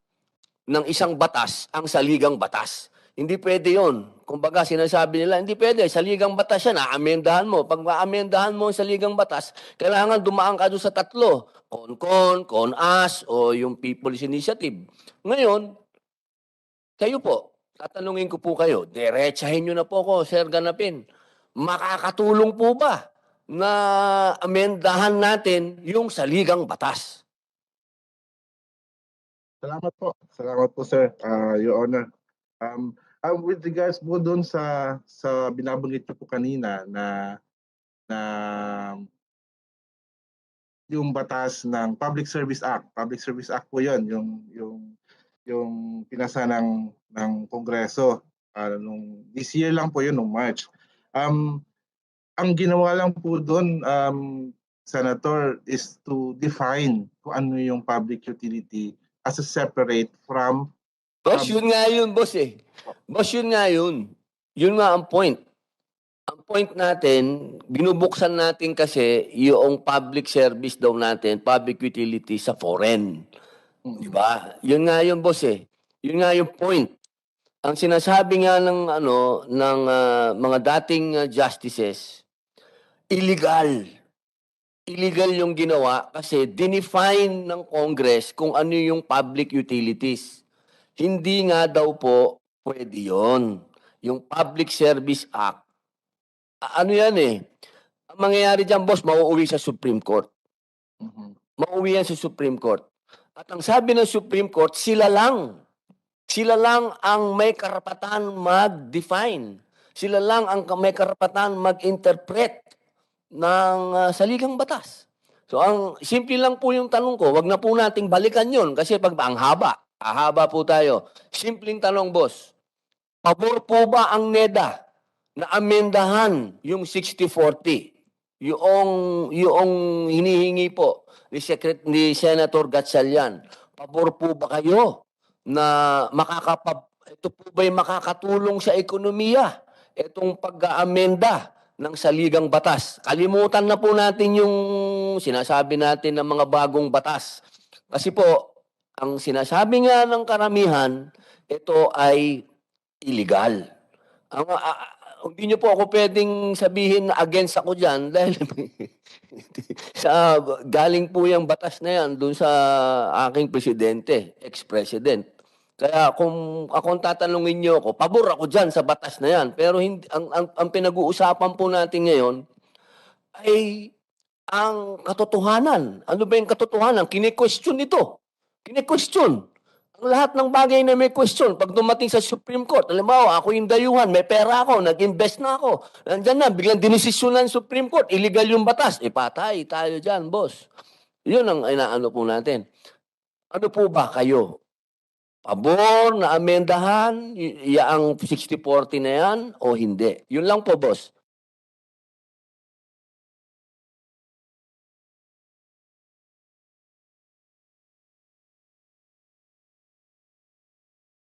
The NEDA has no objection to departing from constitutional provision on foreign equity restriction. But of course, we leave such wisdom to Congress. We think that this will enable us to quickly step up in order to meet the requisites of modern economies. Thank you po. Ayun, napakaganda po, sir. Yun lang po ang gusto namin madinig. Wala po kayong objection.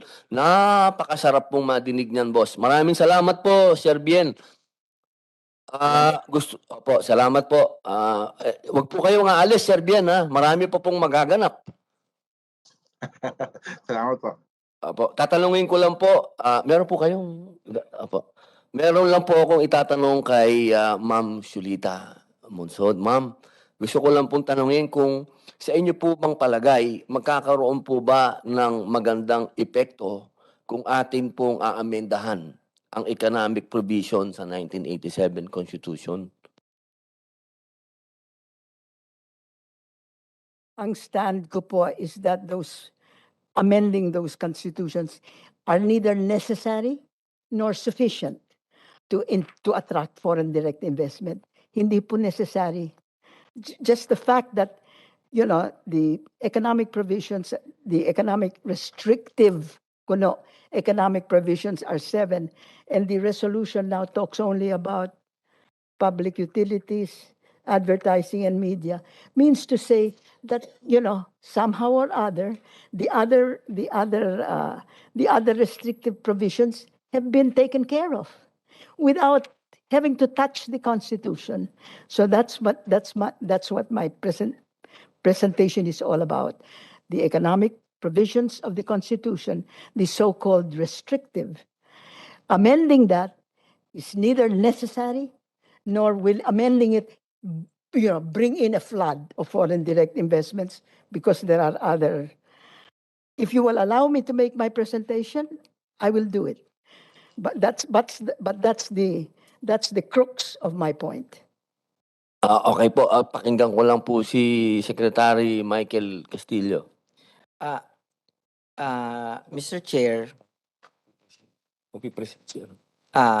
there is no problem for an equity requirement on certain sectors of the economy, because that is a tool for regulation. But it doesn't have to be in the Constitution. It has to be given to Congress to determine which particular enterprise would require equity requirement. Because by keeping it in the Constitution, it limits the power of Congress to define policies and to enact policies that would in fact support economic progress. The fact that it is in the Constitution, it is a constraint there is no problem that in every enterprise the Congress will define, okay, in this particular sector it's 70-30, in this particular sector it's 60-40, then in another sector it must be 51-49. There is nothing wrong with that, but if it is in the Constitution, I think it is limiting.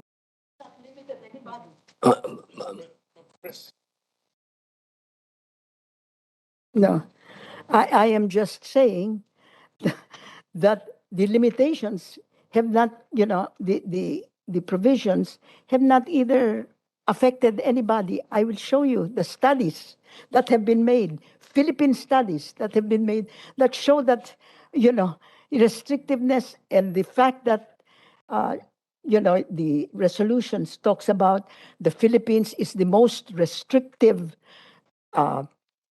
with respect to foreign direct investment. Hindi ba yan ang one of your whereas clauses ng resolution? Sabi nung resolution, the Philippines is the third most restrictive country in the world, and therefore that has prevented foreign direct investment from coming in.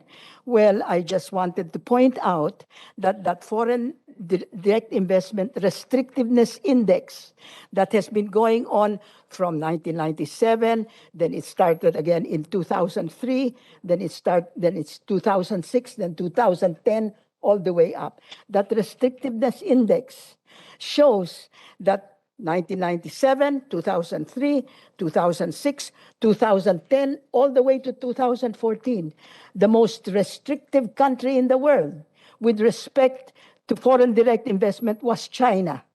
And China received the largest amount. So restrictiveness does not make any difference if there's a profit to be made. All right? And then, so hindi lang ng China. Let's talk about the Philippines. The Philippines became number one in 2015, I think, and 2016. Basta after 2014, China ang number one. After 2015, the Philippines became number one. And yet, if you will look at the data, the most foreign investment we have gotten 16 and 17. In 18, it started to go down, and it is now going down. So I'm saying this restrictiveness, lifting the restrictiveness is not necessary. To all intents and purposes, for all intents and purposes, the door to foreign direct investment is open. They don't come in. And why don't they come in? It's not because of restrictiveness or not, because the Philippines most restrictive, so much money came in, right? So let's look at the evidence. Let's not just argue. Let's look at the evidence, because so many people have made studies on foreign direct investment and have made their conclusions on the basis of those empirical studies, not on the basis of arguments. Let's just look at the data, the hard evidence, and it will show you. Sir Castillo? Well, we have to look at two sides of the coin. One question is, does it limit? The other one is, does it benefit? Now, I have never found any study that would point to a conclusion that the 60-40 requirement in our constitution actually benefited the nation in terms of economic progress and in terms of our ability to create jobs for our people. So it has to be two ways that we have to look into. Secretary Carlos? May I add to the continuing conversation here? While it is true that empirical evidence provided by Professor Monsod shows that the restriction for 60-40 may not be the predictor variable for inflow of foreign direct investment, there are other variables that, in fact, prevented or were obstacles to the coming in of foreign investment, and the level of corruption is one of them. And there are studies that will support this. So I agree with my colleague here and my former student also, Eric. You know, Robin, practically everybody in the room is my student if you've been teaching as long as I have. So yes, now we're really looking at context of empirical evidence. And that really occurs in the social science literature. Even in the natural science literature, this occurs. But I think we must see the preponderance of evidence, meaning which has, so I was saying, which has the most pluses that will pursue the argument that we were making earlier in the session. And not only that, we have to show remarkably and arguably that in fact the studies being compared are comparable. So there's no question about empirical evidence in regard to this. So we are not saying that the 60-40 is the predictor variable. There are other predictor variables for why foreign investment comes or does not come. Thank you. Maraming salamat po. Ma'am, magpipresent po kayo. Sige po. Opo. Ma'am, makinig lang po tayo sandali sa presentation. Wag muna kayong aalis, ma'am. I hope you don't mind, but I have a speaking engagement in another geography. So, Ilang Yes, gano'ng I katagal have to po ito, ma'am? Yung... To show you everything about it. Sige po. Pwede po natin balikan po yan, ma'am, hanggang sa makaalis lang po si Secretary Carlos. Mag-move lang po kami ng konti, tapos pag-alis po ni Secretary Carlos, then... Opo. Papadalan ko po kayo ng copy. Opo. Ituloy lang po natin hanggang 10 minutes po. 10 minutes, pwede? Opo. Meron lang po akong mga gustong... ma'am, sana po masagot niyo po ako tungkol po dito. Yung pong sa loob po ba ng halimbawa po halimbawa lang po.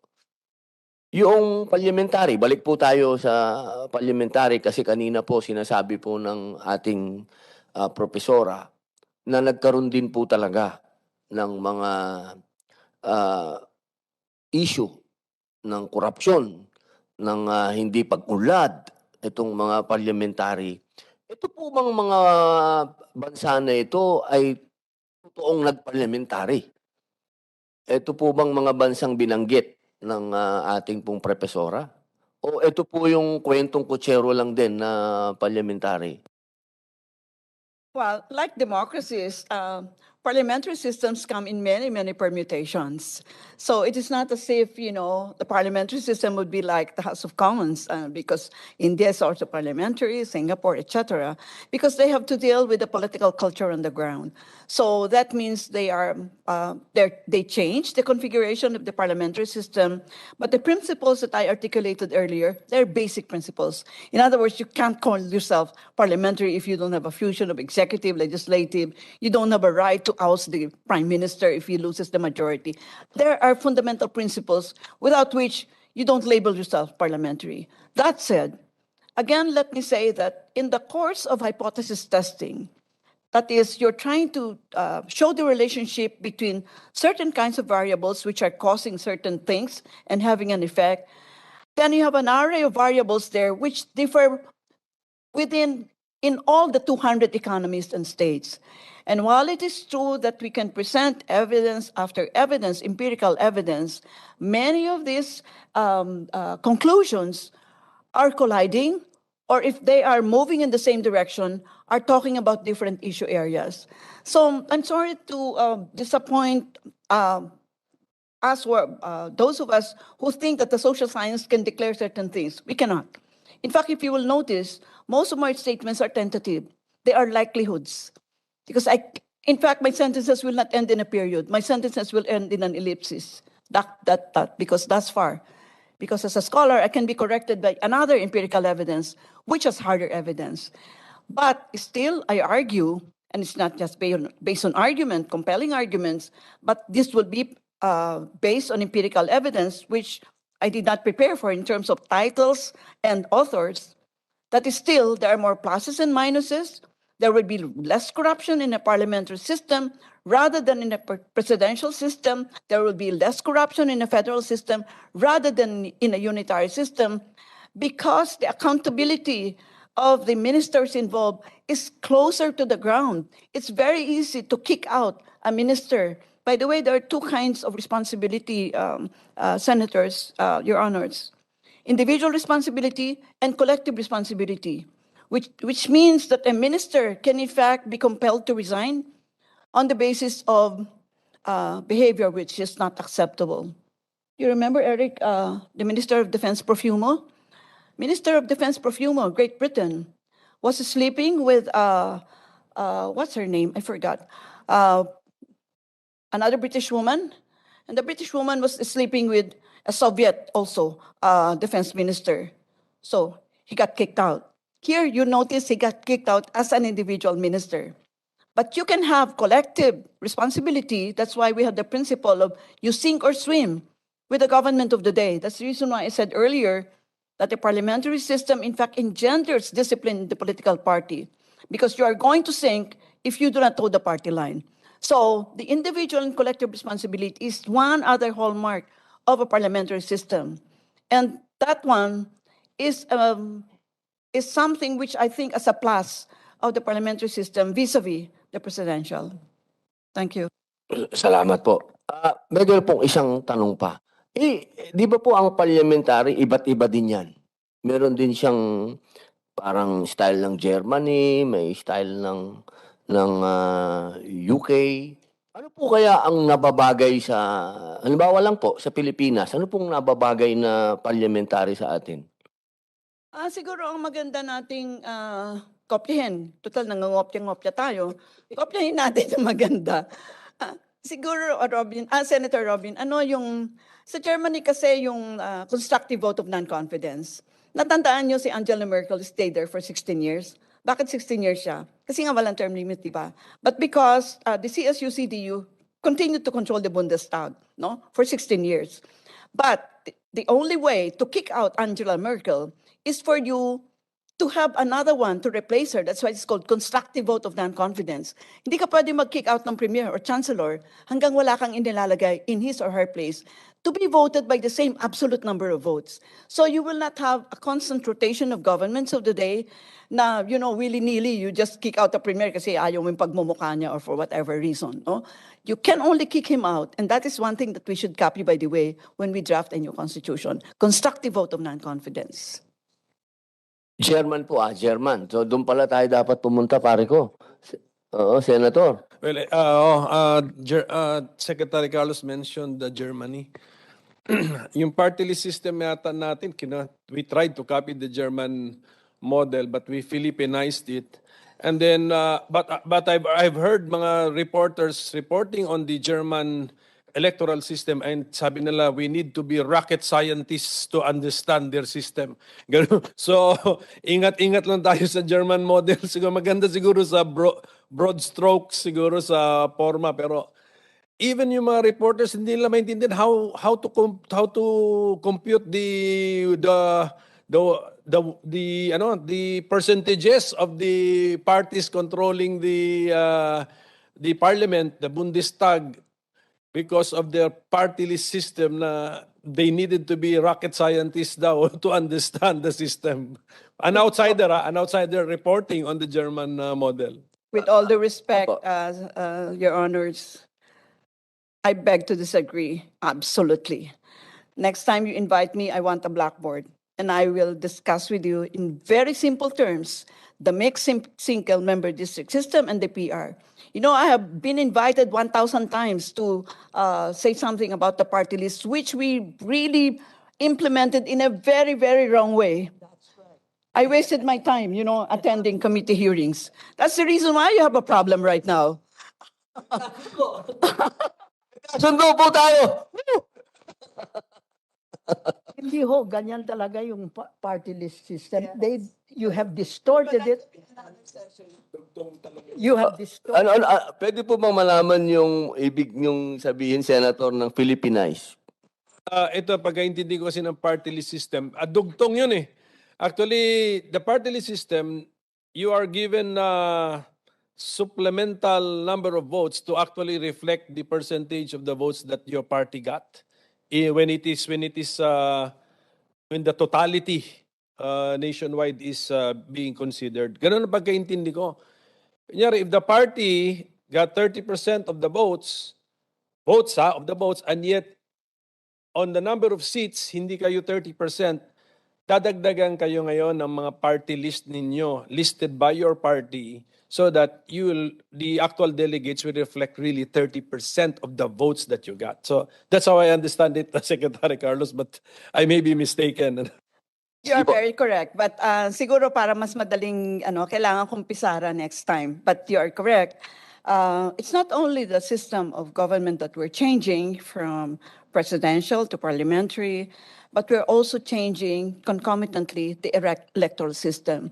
And I would recommend very strongly, Senator Padilla, that we incorporate this, where we incorporate a single-member district and a PR system called the proportional representation.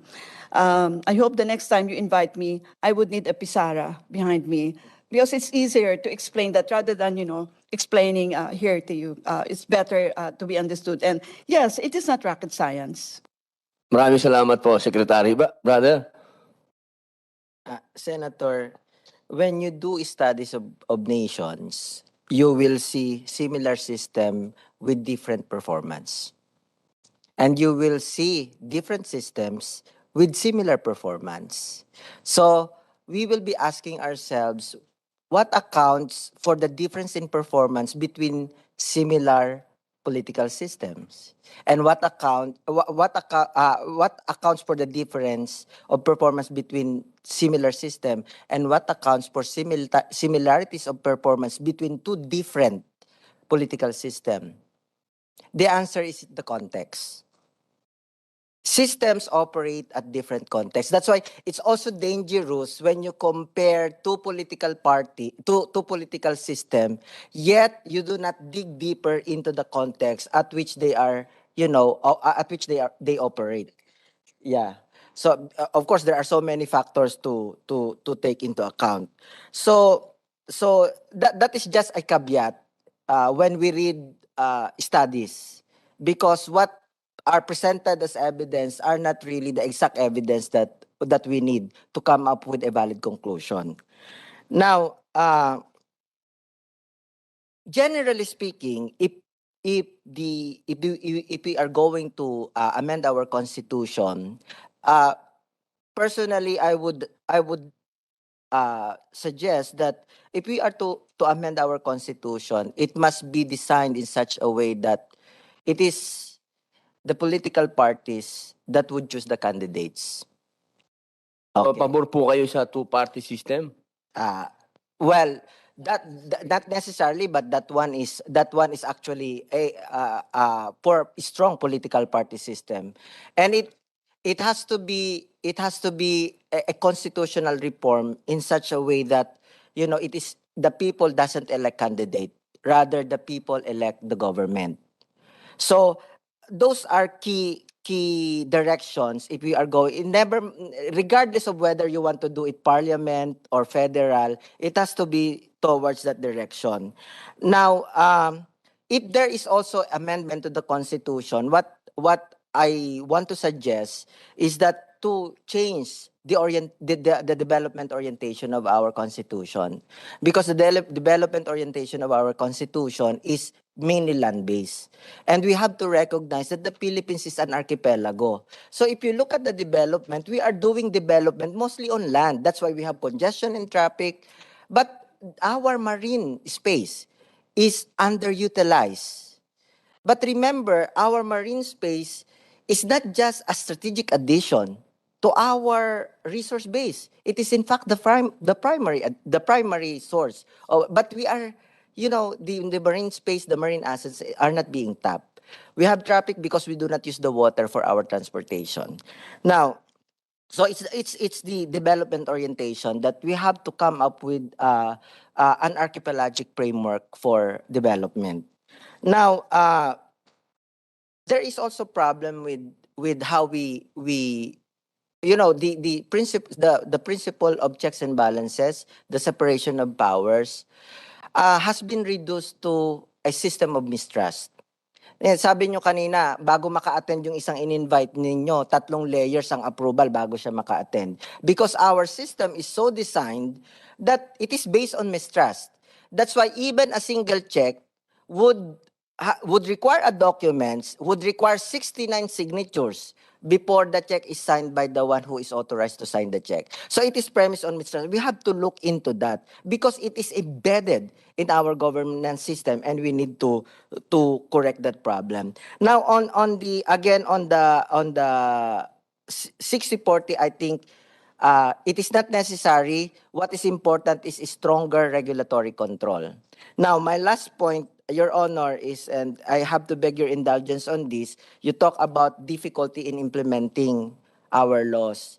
In my 2 decades working as consultant in various government agencies and also as regular resource person in the House and in the Senate, what I have noticed is that most of our legislations are not properly abstracted. They are the ideas, yeah, they are not properly abstracted. What I mean by policy abstraction is that the different provisions of laws are supposed to be abstracted from the first to second to third and the fourth level of policy abstraction.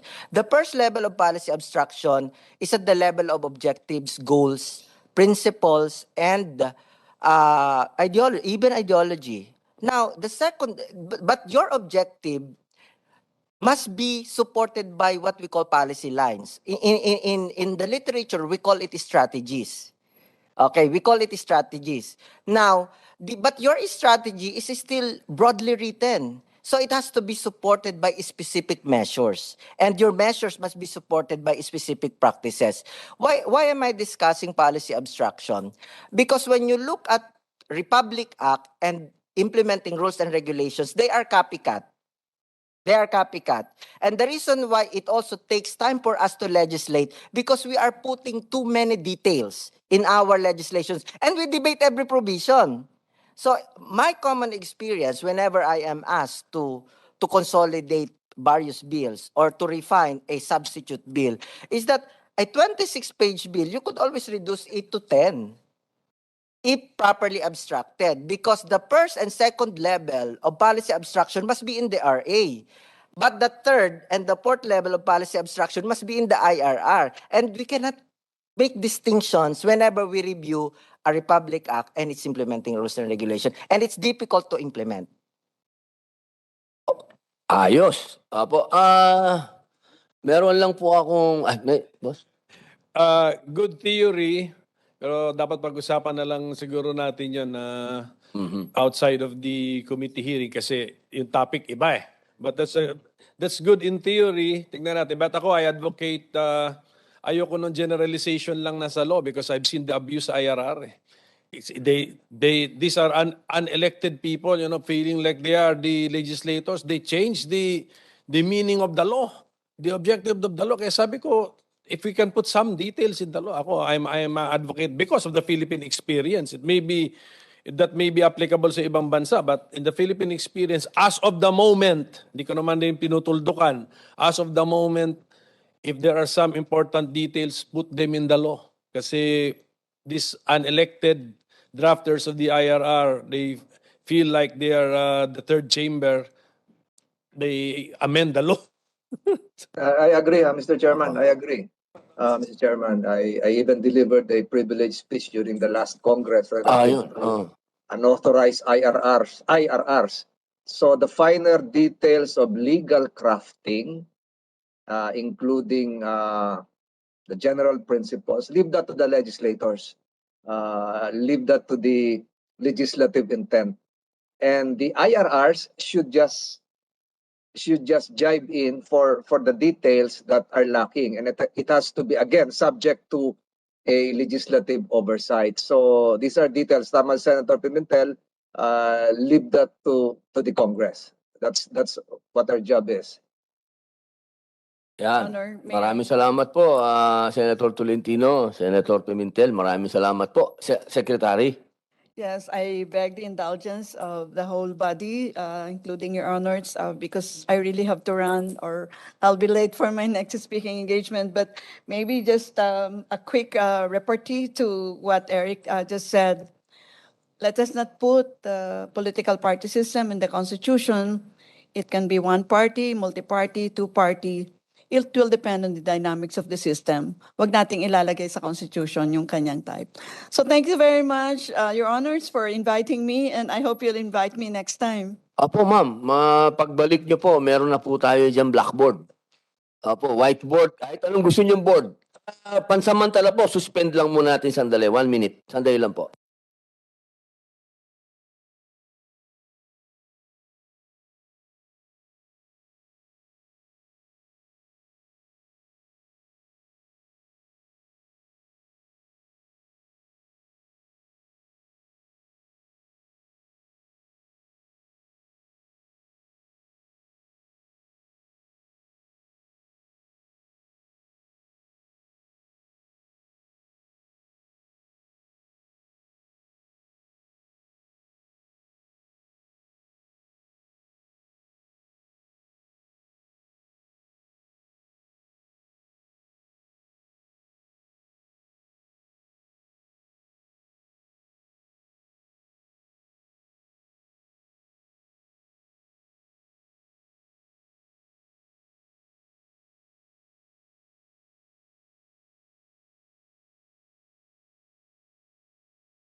ng ating panauhin sa online din kay Senator Francis Tolentino.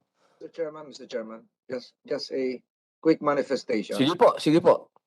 I was really turned off. Probably might be the local term by the previous resource person who practically lectured us on how to make laws, including IRR, that even saying that a 26-page law can be turned into 10 pages. So probably this is just to remind the resource persons, all the resource persons, that you just focus on your roles in this committee. You were invited to speak for on behalf of your group relative to the proposed amendments or amendment as filed by Senator Gatchalian, and don't stray into the job of lawmaking. It demeans this committee, it demeans the Senate if you lecture us on lawmaking. Not even the Supreme Court is entitled to lecture on us. Incidentally, Mr. Chairman, I have two classmates who are members of the Supreme Court. One is even the Chief Justice, the current Chief Justice of the Philippine Supreme Court. And I will not let them lecture on your committee or any committee of the Senate. So again, I ask the resource persons, refrain from doing that. Otherwise, I might say some other things that would be beyond the norms of parliamentary procedure. Just a manifestation, Mr. Chairman, nakakalungkot. Ang tagal-tagal na namin nag-aaral ni Senator Pimentel ng batas. Ako, nagtuturo pa ng batas. Lecturean tayo kung paano gumawa ng batas. Just for the record, Mr. Chairman. Maraming salamat po, Vice Chairman.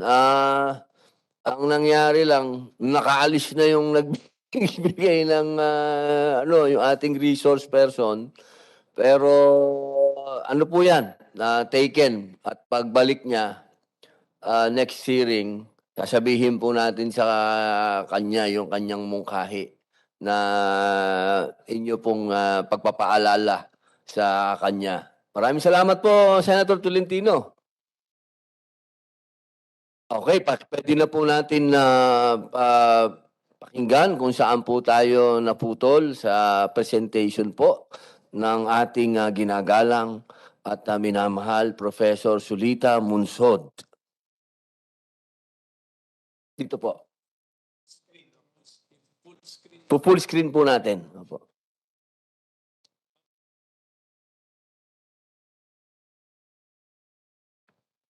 Sa umpisa pa lang gusto kong sabihin na recognize ko that foreign direct investment o FDI can contribute to economic development. But very often, as you will see, it does not do so. Therefore, my attitude towards FDI, tinatawag kong it is one of critical enthusiasm. Somewhere between critical wariness and uncritical enthusiasm. In other words, I mean, I look at it with a, I think that it can help, but so much can be harmed. So I'll start the presentation now. Enjoy ba kayo sa flag and the gavel that's supposed to represent the Senate? All right. The title, Liberalization of the Economic Provisions of the Constitution, neither necessary nor sufficient, and I will develop it that way. Ang outline po ng aking ganyan po ako magkuhan. First let's make sure we know what we mean by liberalization. Then we will look at the justification. Why do you want to lift the restrictions? And then we will look at the assumptions underlying those justification. And then we will look at the evidence. Does it support the assumptions? And we will focus on the Philippine experience with FDI. Katakot-takot ng mga saliksik na ginawa. And then I will go on to the Gatchalian resolution, which I already talked about a little while today. All right. When we talk about liberalization of the economic provisions, which means media, education, advertising, public utilities, land, and natural resources. Tignan nyo. si Senator Gatchalian is actually only talking about media, education, advertising, and public utilities. Hindi niya sinasama ang land and resources. Bakit? Because it's already resolved itself. For example, land, no ownership of land, that has been resolved because there's 75-year leases on land. You know? So, hindi problema yan. At saka sa natural resources, kung meron tayong financial and technical agreement, the Constitution allows 100% ownership. So, there's no problem, really. All right? All right. Now, you want to lift the ownership restrictions kasi sinabi dun sa mga whereas clauses ng resolution na it has closed the door. These restrictions have closed the door. Tinatawag nilang binding constraint on foreign direct investment. And therefore, because it has closed the door, walang foreign investment, wala tayong employment, wala tayong growth, wala tayong other opportunities that foreign direct investment gives us. Ngayon, ang tanong dyan is, what is the assumption behind that? That means you think that all foreign direct investment is good. Bring it in, because it creates foreign economic growth, magkakaroon ng employment, skills transfer, technological transfer.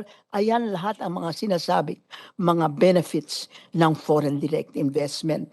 Meron tayong externalities, positive externalities. So the more foreign direct investment, the better.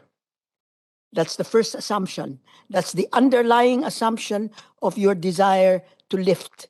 And the second underlying assumption is, if you lift it, nako, magkakaroon ng what do you call it, dagsang-dagsang, foreign direct investment. So I ask the question, does the evidence support these assumptions? All right? First, this is the general evidence, I mean, internationally, because of international studies, etc., all over the place, there's a vast literature, empirical studies on this. All right? And anong sinasabi ng mga studios na ito, the saliksiks? Yung sa macro level data, they show an association between foreign direct investment and higher level of income. Naku, that means, if there's foreign direct investment, there's going to be higher level of income. But it does not establish, nothing establishes the causality. Ano ba? Is it the high level of income or the high growth rates that attract the foreign direct investment, or is the foreign direct investment that makes the high growth rates? That never has been established. Although you can see that China, because of its high growth rates, attracted foreign investment. All right? But no generalization can be made about the link between activities of foreign firms and income distributions. You cannot ever say that the bringing in of this will make income distribution more equitable. Tapos, that's the macro level. Yung micro, yung project level, anong nakikita ng mga saliksik? A majority of the projects on the, yielded positive effects on national income. Yes, but a sizable minority. 1/3 in 2 studies, anywhere to 25% to 45% of those projects had deleterious effects. So really, the point is, what you're trying to do, what any country is trying to do, is to maximize the benefits of FDI and minimize the costs, because there are costs. All right? Are we... So, ang sabi ng mga, the general evidence is that the evidence on the relationship between FDI and development suggests that it is very hard to make broad generalizations. And the impact of FDI depends on the purpose, the type of investment, as well as policies and institutions in the recipient country.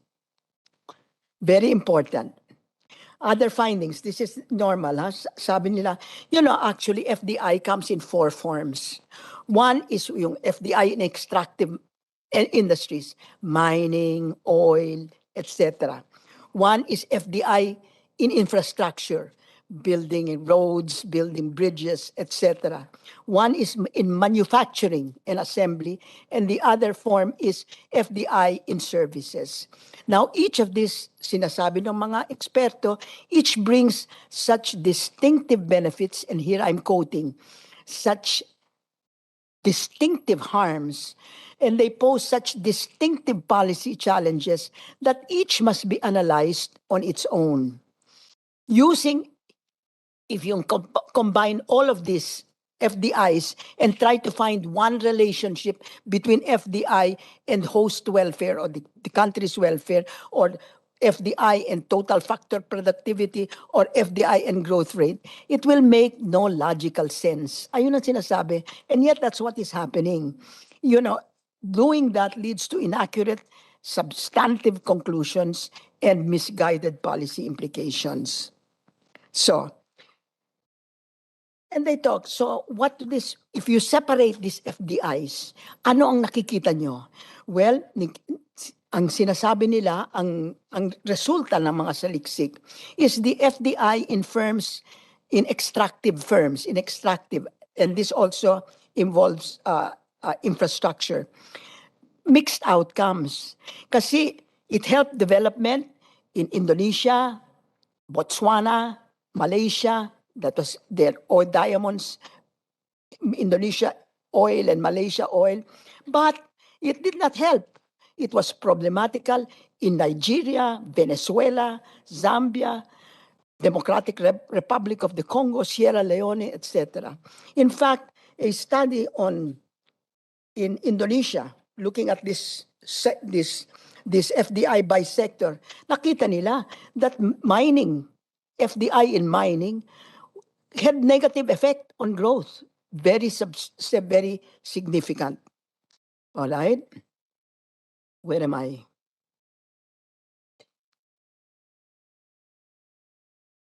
All right. So sinabi nila yan sa extractive.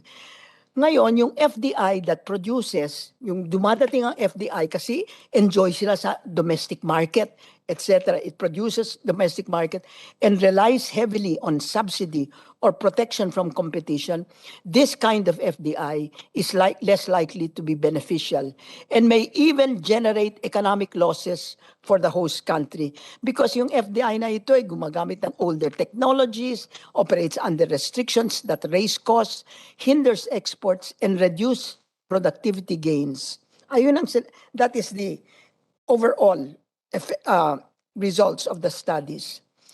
Now, the only FDI that is most often found to have a positive relationship with growth and development is FDI aimed at firms producing manufactured exports and operating in competitive global markets. Ayan. And our constitution does not have any restrictions on this. Manufacturing, totally free. So that's the one. That's the good FDI. And the Constitution allows it. I mean, totally. Nothing. So that's it. Now, ano naman ang Philippine experience sa FDI? Katakot-takot ng daming studies. And I get this from, I get most of this from the survey of literature done by Dr. Aldaba. By the way, Dr. Aldaba is now the Assistant Secretary of Department of Trade and Industry. She is an expert on competitiveness, on FDI, etc. You should ask her to come. All right. So, yung studies na ginawa during the early 1980s, critical impact on the economy. Looking at the period from 1945 to the 1970s. Ayan. Itong one study, Lindsay and Valencia, they did a survey of the literature. Ang conclusion nila, the argument that foreign investment has made substantial contributions, this is specific to the Philippines, to the economic development of the Philippines is a weak one. Significant costs and minor benefits are more the order of things. Ayan ang finding nila. And sabi naman ni, I think, Chit Subido in 1974, it is the rate of return that ayan ang talagang pinaka-significant variable that explains FDI to the Philippines. Kung maganda ang profit, papasok ka miski anong mangyari sa'yo. Now, ano naman yung 1980s nakita nila na very little FDI was coming to the Philippines and more to its Asian neighbors. So they were studying why was the FDI lagging behind ASEAN neighbors in attracting FDI. Ayon. Ito na naman ang sabi ng mga saliksik. Sabi ni Lamberte, he found that a liberal legal framework is not enough to attract FDI in the country. It must be complemented by sound macroeconomic policies, particularly in managing economic growth, foreign exchange, wages. These were all found statistically significant in the regression analysis done. Ayan ang resulta for the Philippines. Ayan ang nangyayari. It's not just liberal legal framework, of course. Another study identified the factors that explain why Philippines failed to capture its share of FDI. Well, because in the Philippines, there was no positive relationship. I mean, there was a positive relationship between FDI and the level of protection. The more protected the level is, the more FDI there is. Stock of public investment, real gross remittance, that's pretty good.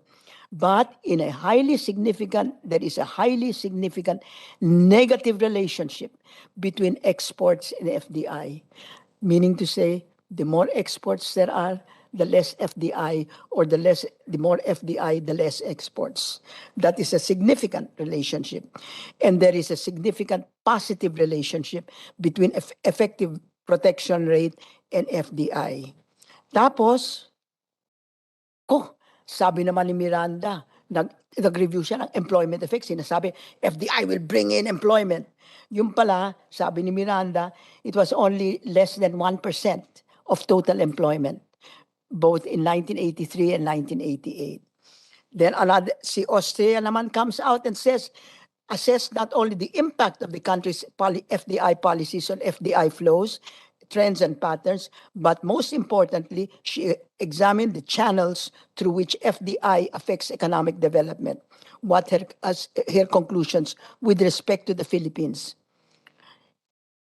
FDI makes significant contribution to country's development, sabi niya, but its impact on technology transfer, productivity, domestic linkages, and employment are limited. This is for the country. This is the experience of the Philippines. Then sabi niya, the apparent lack of suppliers and poor logistics and infrastructure have been the major impediments to FDI. Not the restrictiveness. Tapos sabi niya, yung FDI na dumadating, hindi sila nag-create ng backward linkages and forward linkages. Sabi rin niya, employment contribution also remains small. These are the fact that there is the deleterious effects of FDI or not so beneficial effects. Tapos sabi niya, there was a positive relationship between foreign direct investment and total factor productivity. Very important, to increase productivity, but it was not significant. But sabi niya, actually, there was a significant negative effect of manufacturing FDI on total factor productivity growth. That means the theoretical relationship between FDI increasing productivity was not borne out by the facts in the Philippines. I'm sorry. I lost it.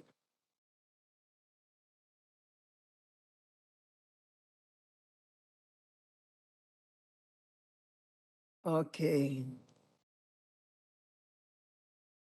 I cannot seem to change it. What's the next? Oh, ADB. Sabi ng ADB in 2004 and World Bank in 2005. This is about the Philippines. I cannot read that far. Let me now. Okay. Ayan. Tapos sabi nila, it is very important to create an enabling environment and good investment climate with key factors such as macroeconomic fundamentals, infrastructure na naman, governance, and institutions. Then your Congressional Planning and Budgeting Office in 2003 identified the factors discouraging FDI: high cost of business, electricity, wages, corruption, high risks, including policy inconsistency, political instabilities, peace and order. Ayan ang sabi ng... So, then they examined the effect of kung magbigay tayo ng incentive, dadating ba ang FDI? Nako, sabi ni Lamberte at Aldaban, pinag-aralan nila, that the changes in the investment incentives regime are ineffective in attracting FDI. Sabi nung Reside, many of these incentives are redundant. Hindi kailangan talaga ito because the FDI will come because of the market size of the Philippines and because of the resources of the Philippines. They will try to come in anyway. Binibigyan pa natin ng incentives. And Aldaba concluded that in the country's complex investment incentive system, combined with poor investment climate, explain why the Philippines has performed badly in attracting FDI's inflows relative to its neighbors. And finally, in 2010, Aldabas talked about whether FDI generates positive spillovers. That means, technical transfers, technological transfers, skill transfer, knowledge transfer. Sabi niya that the empirical evidence that shows that based on the full sample, productivity spillovers take horizontally inside an industry, but there is no evidence that productivity or employment spillovers take place between backward and forward investment. Ayun ang sinabi niya. So, that is it. Sabi ni Aldaba, the government must continue to pursue policies to lower power and communication costs, to provide sufficient port systems, reduce travel time, offer travel and shipment options. In other words, to improve the country's investment climate, it is important that the government immediately focus, and this was said 12 years ago, not only on inadequate infrastructure, but on the country's low institutional quality, the corruption, and inefficient bureaucracy that continue to constrain doing business in this country. I mean, all it says, sabi ni Subido, in 1974 pa, the FDI will come if there are profit opportunities. Never mind what happens. But, to make them come, to attract them, you have to make sure that the institutions are correct, there's adequate infrastructure. Bakit naman sila darating? Kung corruption, bayad sila ng bayad, etc. So, it's a very simple thing. You want FDI? Forget about restrictions. You just make the investment climate good, and they will come. And they will manage to overcome this. I think that is what is said. I just said, please take note that in none of these studies was there ever any conclusion or finding that mentioned that the economic provisions of the Constitution was a binding constraint to the inward flow of foreign direct investment. Now, supposing we remove the binding constraints, all right? Will that open the doors to FDI? Tignan natin. The factors affecting investment, according to the World Investment Report, adequate infrastructure, skill levels, the human capital, the quality of the general regulatory framework, clear rules of the game, fiscal determination. That's it.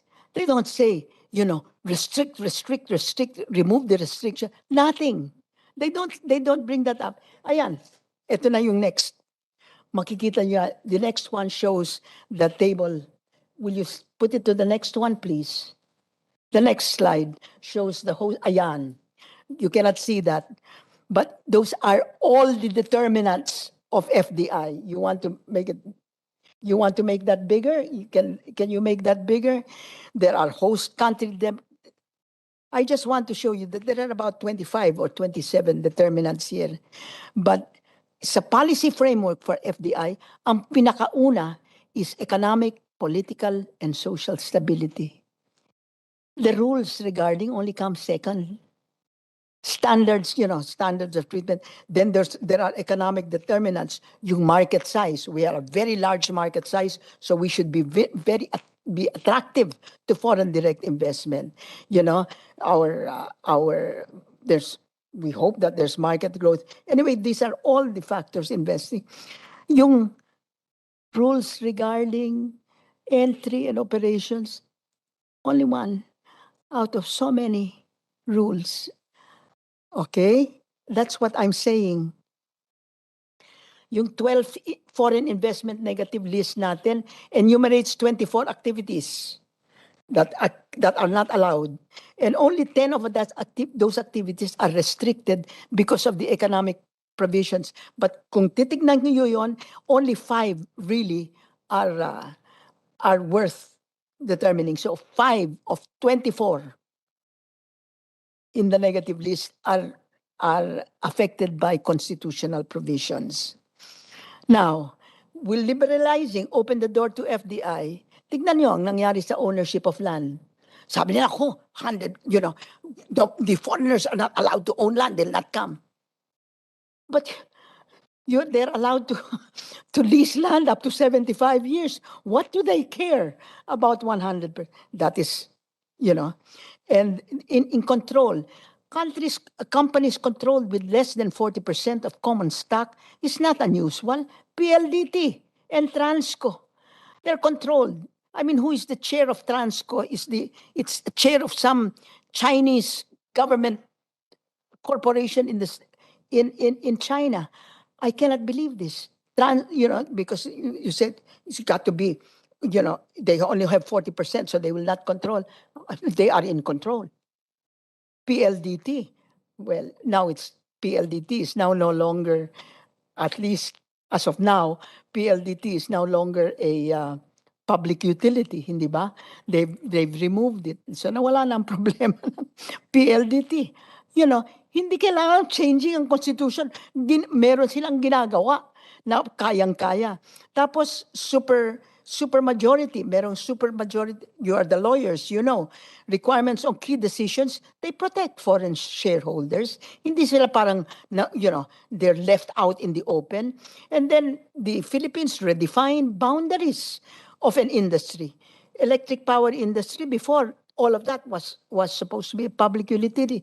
The APIRA law defined generation says it can be under foreigners. And now Republic Act, the latest 11659. All right. In mining, as I told you before, the financial and technical. So, and there are innovative financial instruments that allow beneficial ownership without voting rights. So, in other words, restriction does not represent a binding constraint. All right? Okay. Here it is now, the final, or not almost final. The claim that economic provisions of the Constitution have closed the door to FDI are not borne out by the facts. Foreign investors are in happy control or in beneficial ownership, either by liberal interpretation or by redefinition through legislation or the use of creative financial and other instruments. They want to come in, they'll come in. That's the point. Amending the Constitution is not likely to open any new doors to FDI because, for all intents and purposes, they're already open.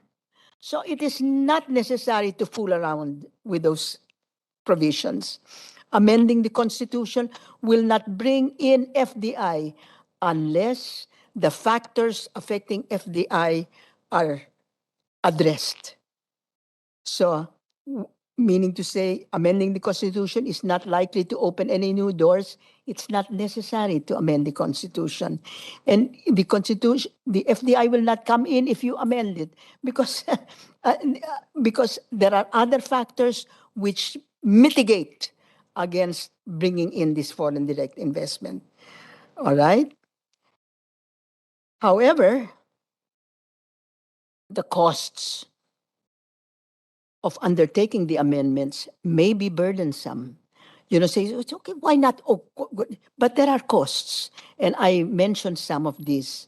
These are mine. This is not a study.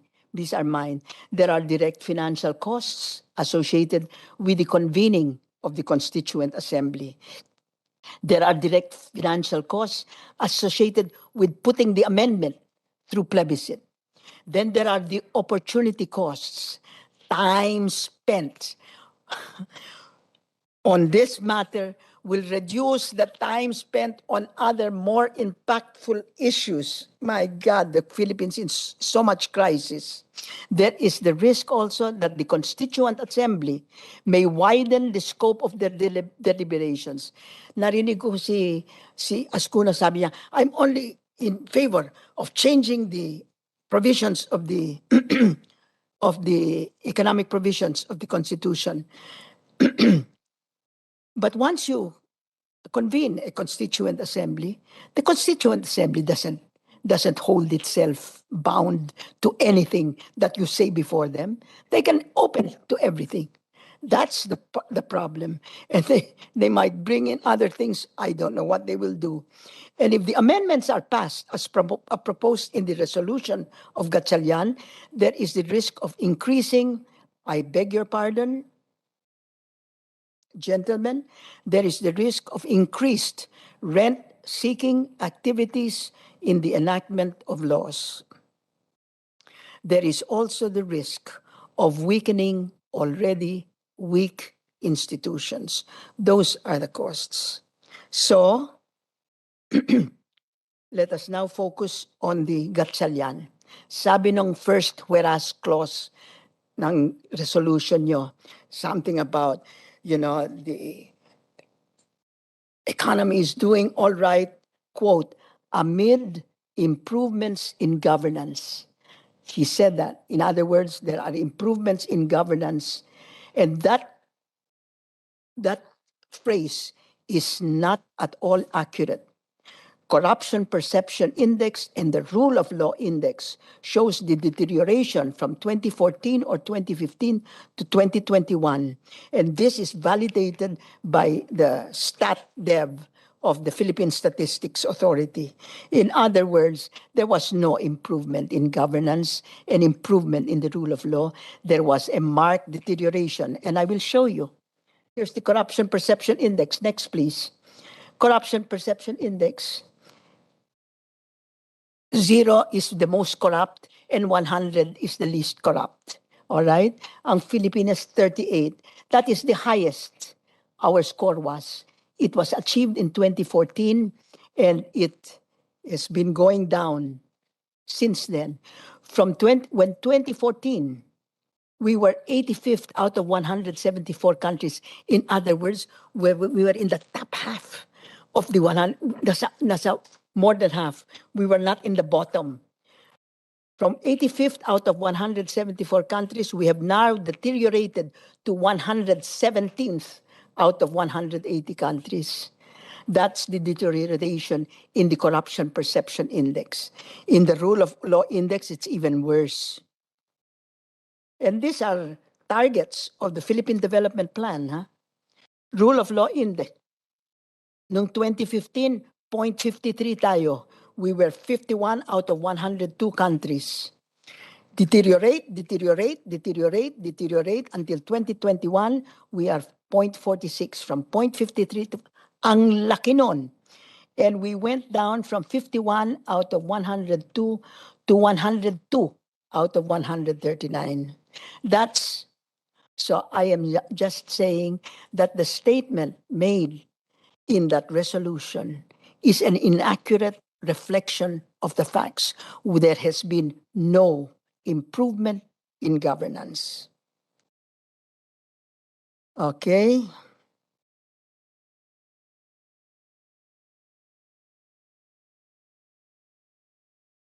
The second whereas clause, sabi, ganda nito, to sustain the growth of the Philippine economy, these restrictions need to be amended as they have constrained foreign direct investment.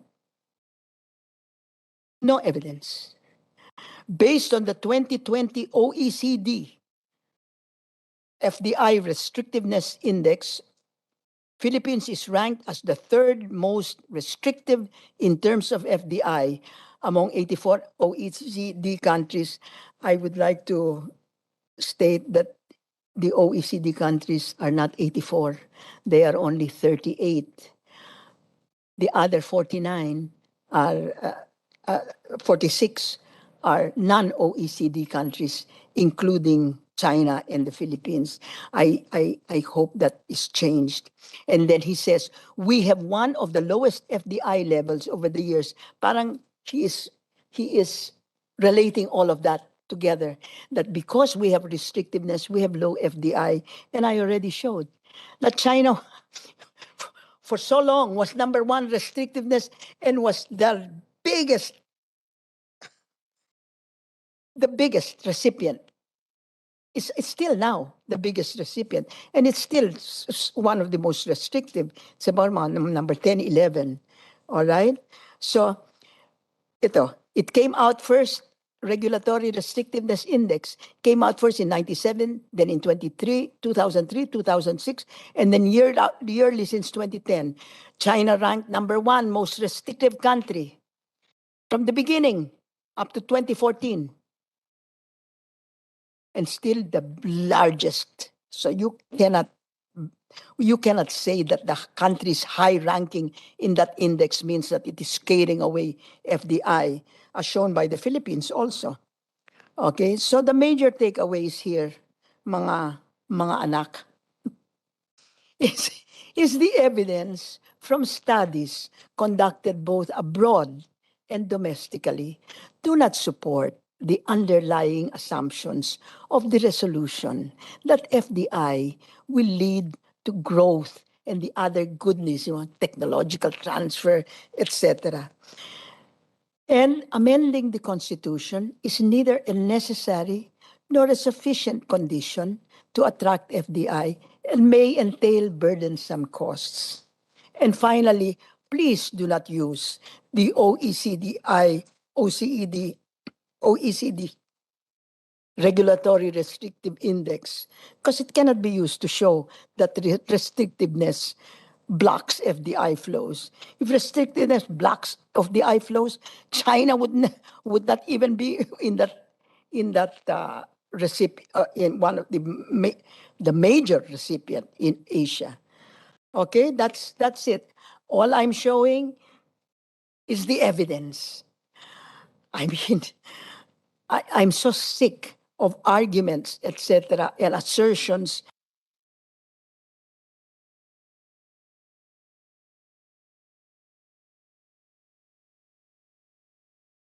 Di kailangan po. Hindi kailangan. Okay.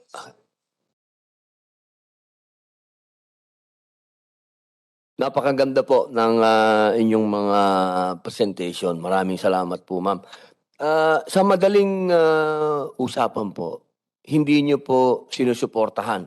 Kahit ito pong sinasabi ng Kongreso din na unless otherwise provided by law. Well, definitely po. Apo. Oo. So it's not necessary. So you want Opo. to put it And then you'll say, you give the power to Congress.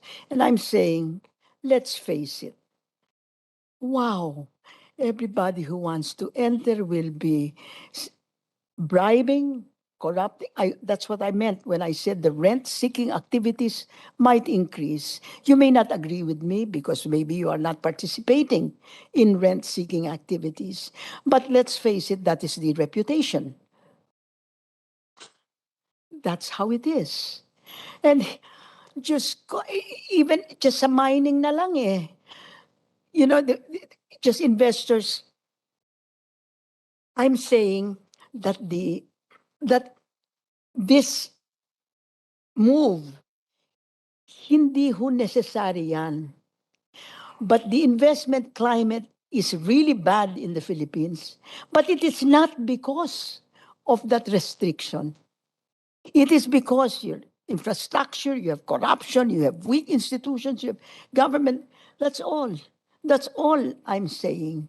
So why do it? Why do it? I don't understand. And if you do it and then you say, leave it to Congress, look what happened when we were trying to pass the excise taxes on cigarettes. It took 14 years, I think, something like that. I don't remember anyway. But there was so much lobbying and there was so much envelopmental whatever that was going on. You think that it's not going to happen with the big mines coming in, with the Chinese coming in, etc. And you're going to expose your institution to that kind of pressure? Please. I mean, that's where I'm coming from. The costs of amending that when it is not necessary are so much greater than you think that, it's not just a simple thing. Unless otherwise provided by law, okay na yan. Bakit po kaya, ma'am, yan ang gustong hakbang ng hindi lang ng Kongreso, kundi ng Senado? Yan po. Bakit po kaya nila itinutulak yan? Hindi po kaya, hindi Since po kaya, 2002, hindi po kaya, 1998. kung kailanman po hindi po kaya din natatagalan na sila for 34 years na nandoon po yung provision na yon, para sa kanila. Well, I am saying Opo. that the studies show that it is not. They don't look at the studies. They don't, you have a PIDS, Philippine Institute for Development Studies. You've got a whole, you've got a whole literature all over the place. Pero hindi, sabi niya, foreign direct investment, okay na okay. Hindi ganun eh. Everybody realizes that, foreign direct investment is not all good. And, you want to make sure that, you get the right foreign. It's not only the quantity that's important, it's the quality of foreign direct investment. But unfortunately, in the Philippines, we neither have quantity nor quality. Opo. Hindi po kaya, ma'am, sa 34 years, kasi parang 1987 Constitution, 34 years, kami po, lalong-lalo na po, si kasamang Senator Coco Pimentel, at kasama din po ang iba namin mga kasama sa PDP Laban, at pati po si kanina, si Secretary Clarita Carlos. Yung pong aming opinion ay nagkakasundo doon sa opinion po ng studies po ninyo na may kinalaman po din lahat yan sa korupsyon. Kasi hindi po pwedeng wala yung korupsyon eh. Opo, lahat po may infrastructure, lahat. Opo, nandun po lahat eh. Kaya po ang aming mungkahi, kung aamendahan lang ang isang probisyon sa konstitusyon, ay hindi sapat ito. Okay. Ang amin pong nilalakad at ang amin pong sinusulong talaga ay revision. Revision. Apo. respect your opinion, Senator Padilla, Opo, but I opo. stand by my opinion that it is neither necessary nor sufficient.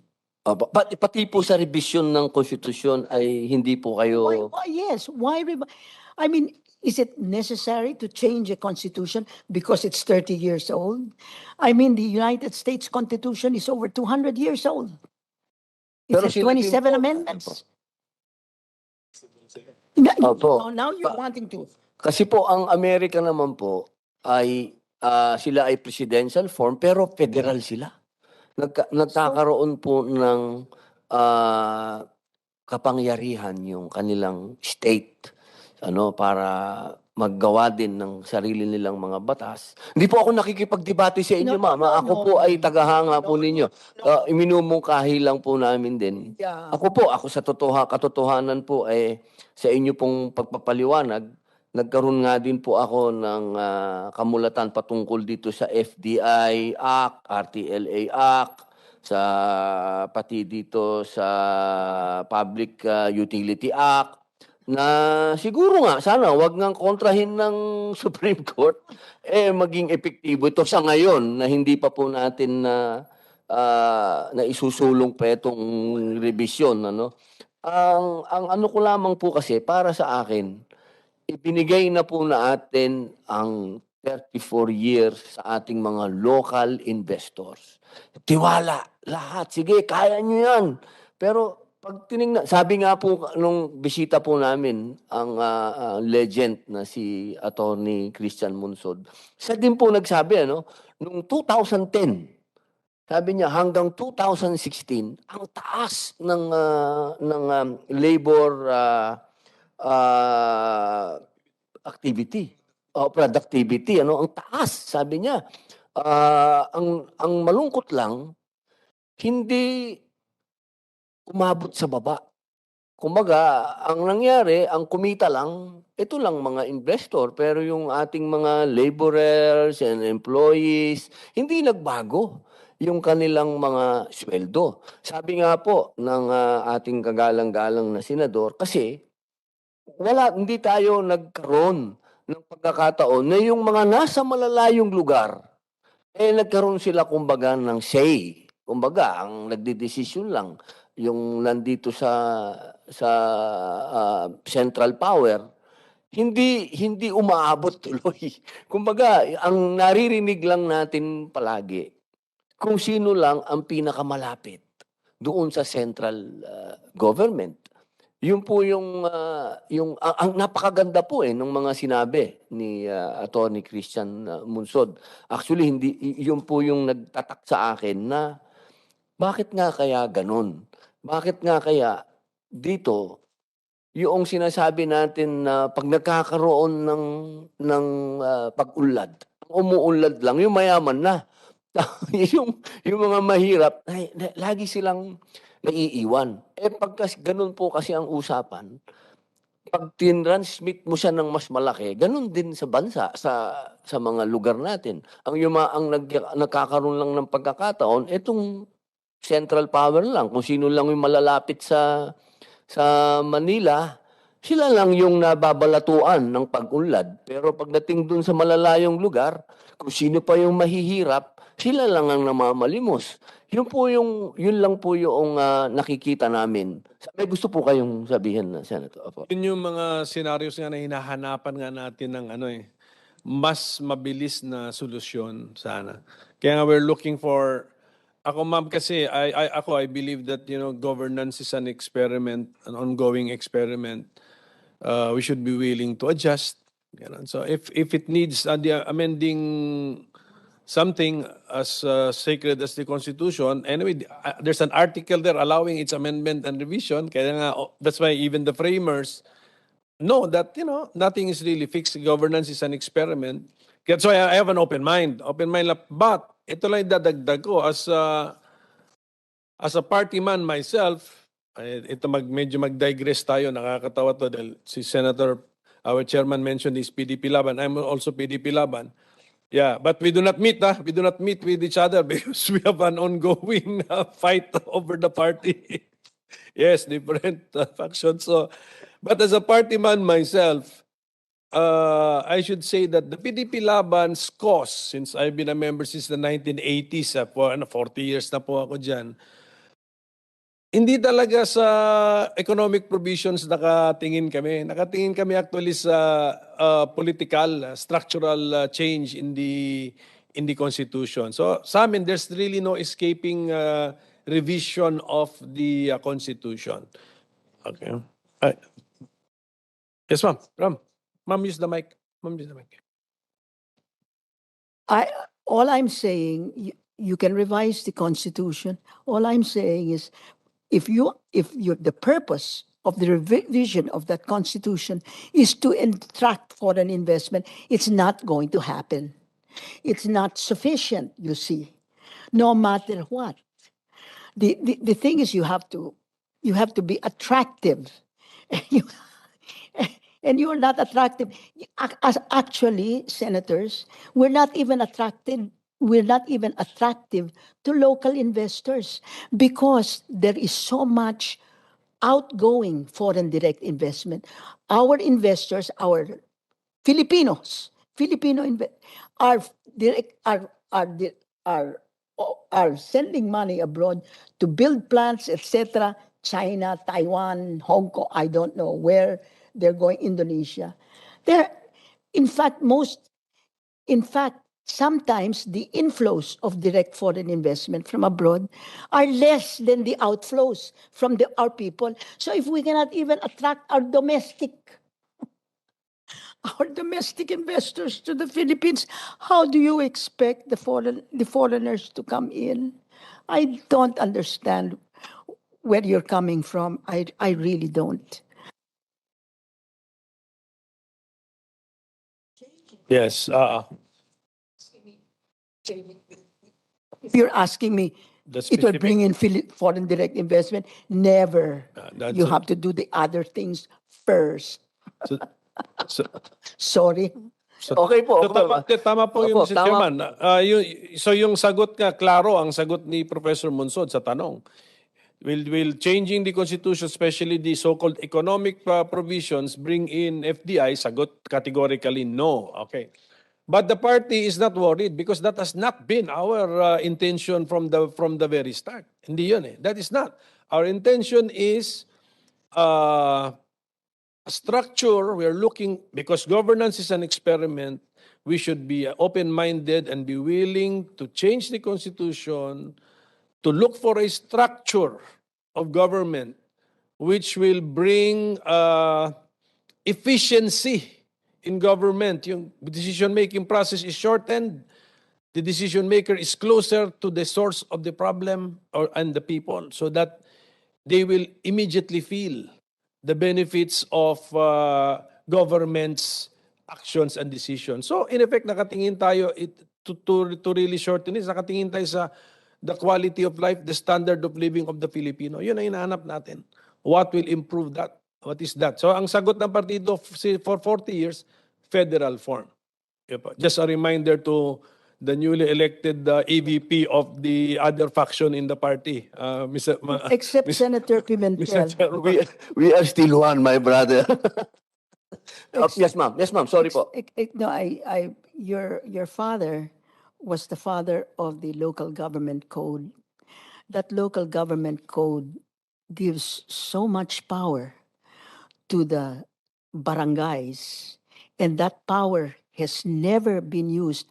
The barangay is parliamentary system where every citizen is a member. That's the closest thing to the basic democracy. And it hasn't, it's there. It's not been implemented. The local government local government department, says you have to meet, and then gives them the agenda. That's not how it's supposed to be done. That's the local governments. They're the people. You can practice parliamentary democracy there. They're the people can actually say you can go out or change your laws or change the barangay, whatever it is. Ang ganda-ganda ng barangay, hindi ginagamit. Tapos gusto nyong palitan ang Pilipinas sa parliamentary na hindi nyo pa ina-examine kung paano nangyari na a parliamentary system at the barangay level has not worked. You have to build up, and this local government code has been enacted, I think, in 1992, 1991. Ang ganda-ganda. And plus with the Mandanas resolution, you really have autonomy. But never has anybody, is it the Philippine, what did you say? You Philippinize it or whatever? Whatever has happened, I think that's why look at what you have done. You're willing to postpone the barangay elections again. Talagang ini-small nyo yung pinaka basic, what do you call it? The basic unit of democracy, which gives the people so much power, and yet they don't even know that it's there. How do you expect the Filipino people to all of a sudden be empowered by a parliamentary system? They'll be stuck with this, ayan si Kapitan or si dynast, whatever. All your dynasts are going to be there. All of them. Maraming salamat po. Alam niyo po, sa totoo lang po, yung local government code, isa po yan sa napakaganda. Dahil yan po talaga ang alam naman natin ang kalooban ng ama ng aking kasama na si Senator Aquilino Pimentel. Talaga pong dahil siya'y galing sa malayong lugar na nakita po niya na ang pagkakaiba ng pag ikaw ay malapit sa sentro ng gobyerno, ikaw ay makakakuha. Kumbaga kung malapit ka sa kusina, masarap ang pagkain mo. Kapag napalayo ka sa kusina, tira-tira na lang. Kaya po talaga noong 1991, punong-puno po siya talaga ng optimism na sinasabi, punong-puno siya talaga nung ginawa po niya yan. Pero nung 2005, kung makikita niyo po sa records ng Senado, siya mismo ang nagtutulak ng federalismo. Sana po yun. Isipin niyo po, napaka-ironic po, from naniniwala siya dito sa local government code ng 1991, after 14 years, nag-file na siya ng... Opo. Ma'am. Opo. I think that local government code has just not been implemented.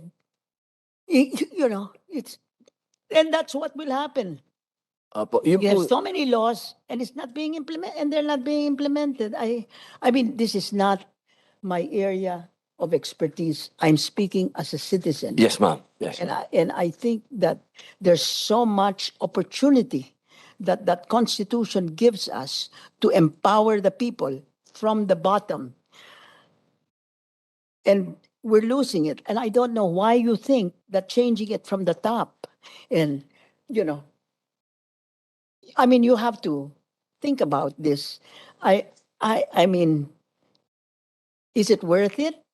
Why don't you start and find out whether it's working at the barangay level, and then say, let's bring it up.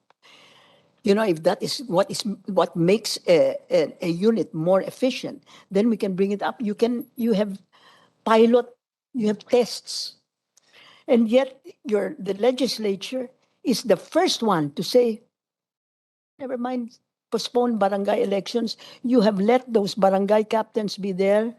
If you postpone the elections, those barangay captains will be there for 6 years and 7 months. My God, longer than the president. And why do you do that? Opo. Opo. Now, for the record, I'm against postponing the... Oh God. the Pareho po tayo. Kasi po talagang kami po talaga... Wala pa sa plenary kasi. Wala Opo. pa. Pero hindi ba? Kami po talaga, ma'am, sa PDP Laban, kami po talaga, ang gusto namin ma-empower talaga ay yung mga nasa baba. Kaya nga po, kami po, gusto po namin talagang ma-decentralize ang power talaga. Kasi sobra po talaga ang binigay nating power. Ma'am, sorry po, meron lang po tayong mga speaker na marami din daw po silang meet. Pakinggan lang po natin sila. Ma'am Neda, may tatanong lang po kami sa inyo. Kanina pa po namin pinag-uusapan dito ang patungkol sa amenda, ganyan, ano. Kung magkakaroon ng Constitutional Assembly. Meron na po ba kayong idea kung magkano ang gagastusin kung magkakaroon ng Constitutional Assembly o Convention? Halimbawa, Constitutional Convention, magkano po ba ang gagastusin dyan? Amount lang po, amount. Hello, ma'am. Ma'am Neda. Ma'am Neda, OIC Director. Pure. You're so pure. Wow. Estimate lang po. Kung sa palagay po ninyo, Ma'am Pure, kung magkano ang gagastusin kapag tayo magkakaroon ng CONAS o ng CONCON. Ma'am, naka-ano po kayo? Naka-mute?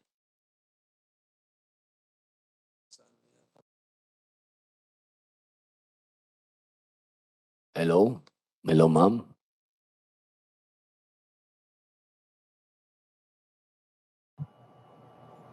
Hindi pa ready si ma'am. Babalikan natin siya. Hello, sir? Ayun. Where am I? Yes. Good afternoon. Ma'am, baka bago Good mo, afternoon, sir. iba na to. Ma'am Joy. Bago Yes, ma'am, sir. I'm sorry. I had to switch to another laptop. It seems that my laptop microphone is not working right now. sige ma'am, bago po yung sagutin niyo yung tanong ko, baka may gusto po kayong sabihin sa discussion namin. Yes, sir. As to your question, unfortunately, we do not have the figures yet on how much it will cost to... Approximate lang, sa palagay mo,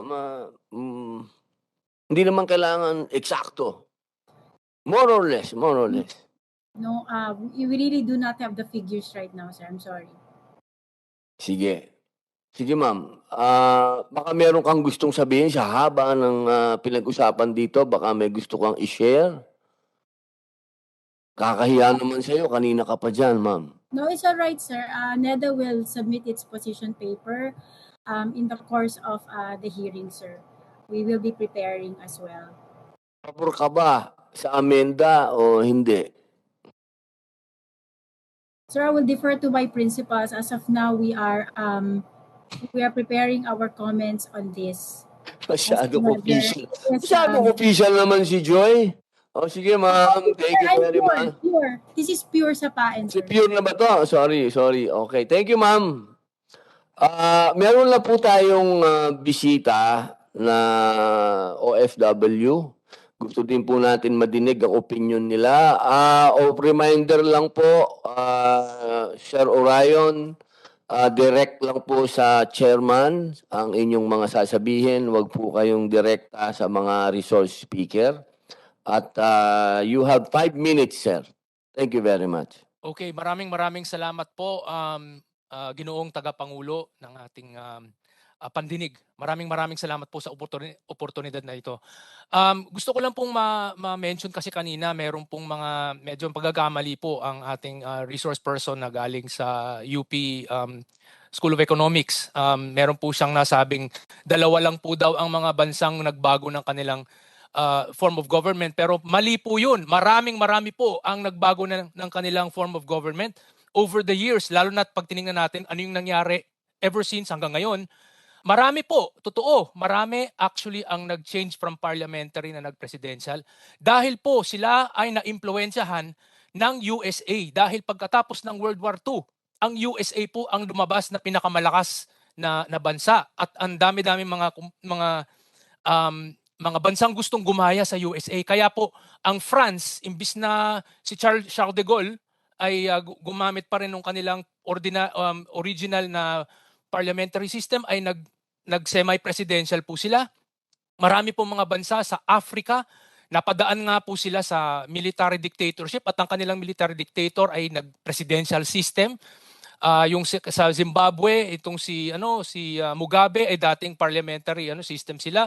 Nag-presidential siya dahil mas gusto niya ng unilateral decision making, which hindi niya magagawa nung dati pa sila ay parliamentary. So, marami pong mga bansang nagkamali sa kanilang ginawa na nag-presidential sila at marami ngayon, yung mga bansang yan na nasa Africa ay nagsisisi ngayon. Kaya nga po doon sa loob ng Uganda, sa loob ng Kenya, sa loob ng Nigeria, sa Nigeria po ang lakas po ng kanilang diskusyon na gusto nilang bumalik sa pagpa-parliamentary system. At i-add po natin dyan, marami po mga bansang galing sa ex-Soviet bloc na gumagamit talaga, dumaan po sa pag-presidential, tapos gumamit sila, nakita nila hindi pala magandang presidential dahil masyadong dictatorial yung dating, dahil unilateral ang decision making. Nag-decide sila na mag-semi-presidential at later on nag-parliamentary sila. Ito po yung, kasama po dyan yung Kyrgyzstan, kasama po dyan ang Armenia, kasama po dyan ang Georgia. Nandyan din po ang mga Latvia at Estonia na dating communist dictatorship yung dating, tapos nag-parliamentary na lang sila.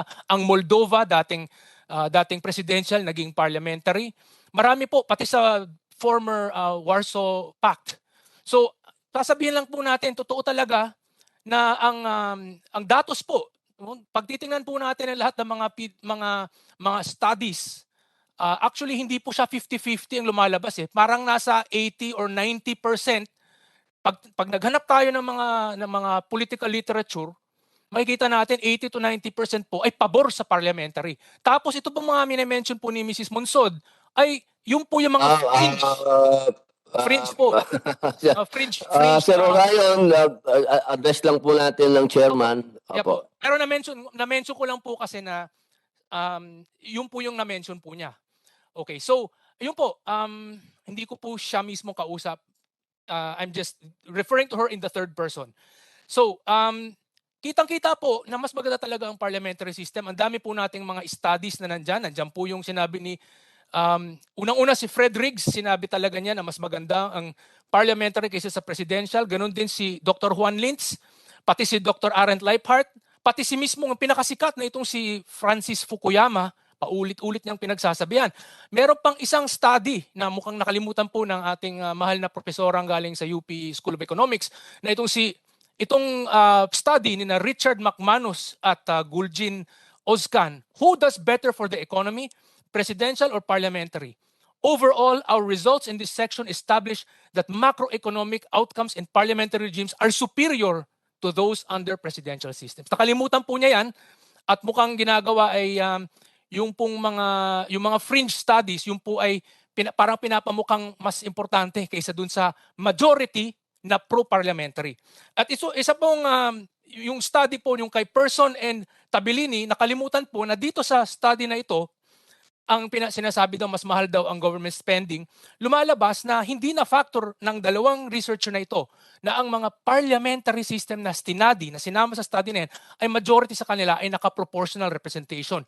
Natural po na kung naka-proportional representation ang sistema, mostly coalition governments po ang lumalabas sa kanila. And dahil doon, ang nangyayari ay mas mahal nga talaga ang government spending dahil mas maraming mga sektor at mga grupo ang kinakailangan bigyan ng pansin. Hindi katulad nung sa mga tinatawag natin majoritarian electoral systems, which is usually what happens sa mga presidential system dahil po winner-take-all po yan. Kumbaga, sa winner-take-all system, kahit hindi siya nanalo ng absolute majority, ang nangyari sa kanya, kaunti lang yung kanyang lamang sa mga rest, yung kanilang kagustuhan lang ang napapakinggan. Kaya kakaunti lang ang nagiging share ng ibang mga sektor. Kaya yun po ang nangyayari na lumalabas na so-called mas mataas ang expenditure daw ng mga gumagamit ng parliamentary system. Bunga nga dahil sa Europa, marami sa kanila gumagamit ng proportional representation. Secondly, hindi naman po masama ang government's expenditure. Lumalabas po dyan, mas ibig sabihin, pag may kinakailangan tulay, kinakailangan mga roads and bridges, mga schools, nagagawan po. Mas nakaka-reach po siya sa mas maraming tao. Hindi po ibig sabihin na porket higher ang government expenditure, ay masama na yun. Yun po ang isang conflationary tactic na nangyari. So alam po natin na yung kay John Gering and Stromfacker, sinasabi po nila, moving from a presidential to a parliamentary system would lower the expected outcome of corruption. Ito po yung pinag-uusapan na mas lower ang corruption pag nag-presidential, pag nag-parliamentary. Pag presidential, mas mataas po ang corruption. Ganon din sa na-mention po ni mahal na profesora from the Economics Department of UP, yung study ni na Daniel Lederman, Norman Loaiza at Rodrigo Reyes Suarez, ganun din po sinasabi, parliamentary systems are all associated with lower corruption. May marami pong ibang mga studies na ganyan din, paulit-ulit. At alam po natin na kapag tayo po ay gumawa ng listahan ng mga worst countries versus the best countries, karamihan sa mga worst countries, regardless of which performance index ang pinag-uusapan natin, be it corruption or be it GDP per capita, be it property rights respect or etc. Human development, majority po ng nasa top performing countries doon ay laging majority parliamentary. Tapos yung mga bottom performing naka-presidential or semi-presidential. All across the board po yun. Alam na po natin yan. So, sasabihin ko rin po, tungkol dun sa economic liberalization, ako po ay bilang OFW, kitang-kita ko po yung problema. Kaya nga ako naging OFW. Dahil kakaunti lang ang trabaho sa Pilipinas. Kaya nga, pinag-aralan ko anong ginagawa ng ibang mga bansa kasi nakakahiya na. Dito sa Singapore, ang sikreto ng kanilang pagiging mayaman, dati sila mas mahirap sa atin, ay yung pagpapasok ng maraming mga foreign direct investors. So, ito po, ang pagkakamali kasi iniisip lagi na the anti-FDI restrictions in the Constitution don't really make any difference. Actually, it's all about perceptions. Gaya ng sinabi ni Imelda Nicolas, it doesn't have to be true, it just has to look like that. Itong mga anti-FDI restrictions sa Constitution, yung po yung isa sa mga unang nakikita ng mga multinational corporations. At pag nakita nila, gumawa sila ng side-by-side comparison sa kada bansa dito sa ating rehiyon at sa buong mundo, tayo po ay natatalo, tayo po ay natatanggal sa shortlist dahil tayo lang ang kaiisang bansang mayroong numerical anti-FDI restrictions in the Constitution. Para sa kanila, masama po yung dating sa kanila, parang ibig sabihin hindi nyo talaga pa kami gusto. Sa ibang bansa, wala silang nakikitang ganun. Nasa legislation lang, kung meron man sila, at usually, yung mga legislation na yon ay parang may maraming mga exception to the rule, tapos hindi kasing grabe ng 60-40. Paminsan nga, sinasabi na lang nila, may ibang country na ganyan, 30-70. Sasabihin, pwede rin pumasok sa sektor na ito, basta't bigyan nyo lang kami ng 30% dun para sa mga locals. May ganyan pa sila na parang binibigyan nila ng majority yung foreigner pa kasi gusto talaga nila ng capital, gusto nila ng trabaho. Yung po ang kailangan natin. Yung po ang dami-daming mga na-mention na analysis, paralysis po. Ang ating mahal na profesorang galing sa UP School of Economics, na sa sobrang daming yan, napaparalyze po sila. Pero ako lang mismo, ordinaryong OFW ako, nakikita ko ang ibang mga bansa. Ito po ang bentaha ko. Nakikita ko po ang nangyayari sa ibang bansa. Nakikita ko na pagbukas sila, mas maraming trabaho. At pag mas maraming trabaho, mas mataas ang mga sweldo. Kaya ako dito ako sa Singapore, kitang-kita ako. Sa travels ko, nakikita ako. Tayo lang ang napag-iiwanan. Bakit? Tayo lang ang may anti-FDI restrictions in the Constitution. Yung po, tapos itong mga workaround na ginagawa, they are only workarounds. Kung pakikinggan po natin ang matagal nang sinasabi ng Joint Foreign Chambers of Commerce and Industry sa Pilipinas, ito po, sabihin si John Chambers ng American Chamber of Commerce, yung dating si Mr. Schumacher, ngayon si Lars Wittig na sa European Chamber of Commerce, o yung iba't iba, tanungin niyo po sila, paulit-ulit lang sasabihin, tanggalin ninyo ang mga restrictions sa Constitution dahil masama ang kanyang, tawag nito, ang perception po na nangyayari.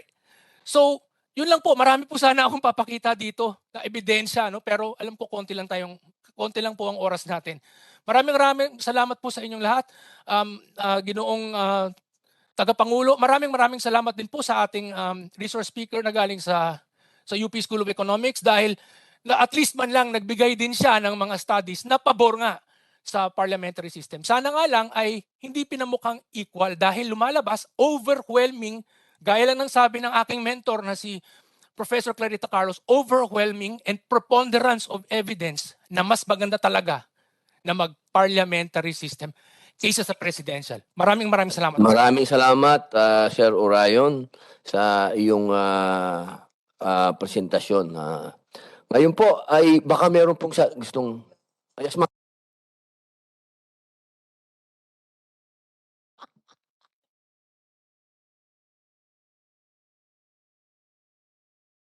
My discussion about the parliamentary, when talking about Cyprus and Sri Lanka, this took place between 1962 and 1998. I said that.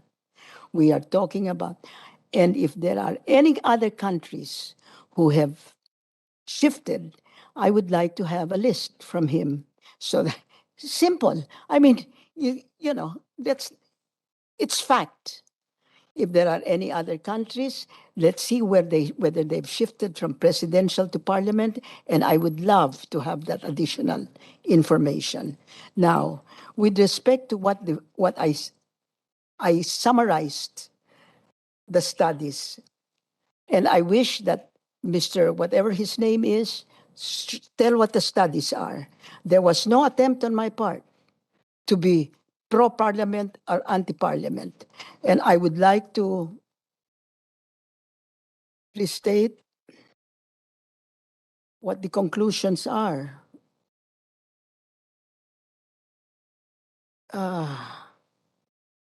Diyos ko.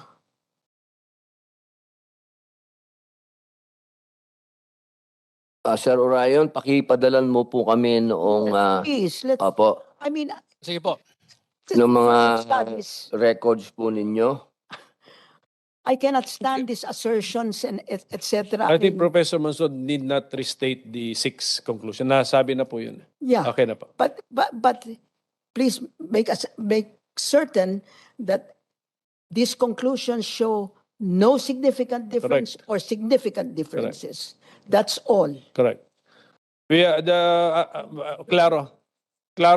Actually, si Mr. Dumdum nga, since we are both pro-parliamentary system, actually we should not actually worry about the inputs na the 2 countries mentioned, Cyprus and Sri Lanka, are not even good models for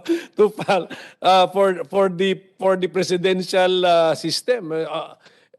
Itong nangyari sa Sri Lanka recently, economic collapse. Ano isang factors? Marami daw factors, but one factor, abuse ng isang pamilya which captured political power for 20 years din yata. Under a presidential form of government. So that's one of the reasons given. So gumanda pa nga sa kausa natin eh. Sa kausa ng mga pro-parliamentary, if these are this is the facts given to us, mas maganda pa, mas pabor pa sa atin because we cannot make Sri Lanka as a good model to continue with presidential form of government.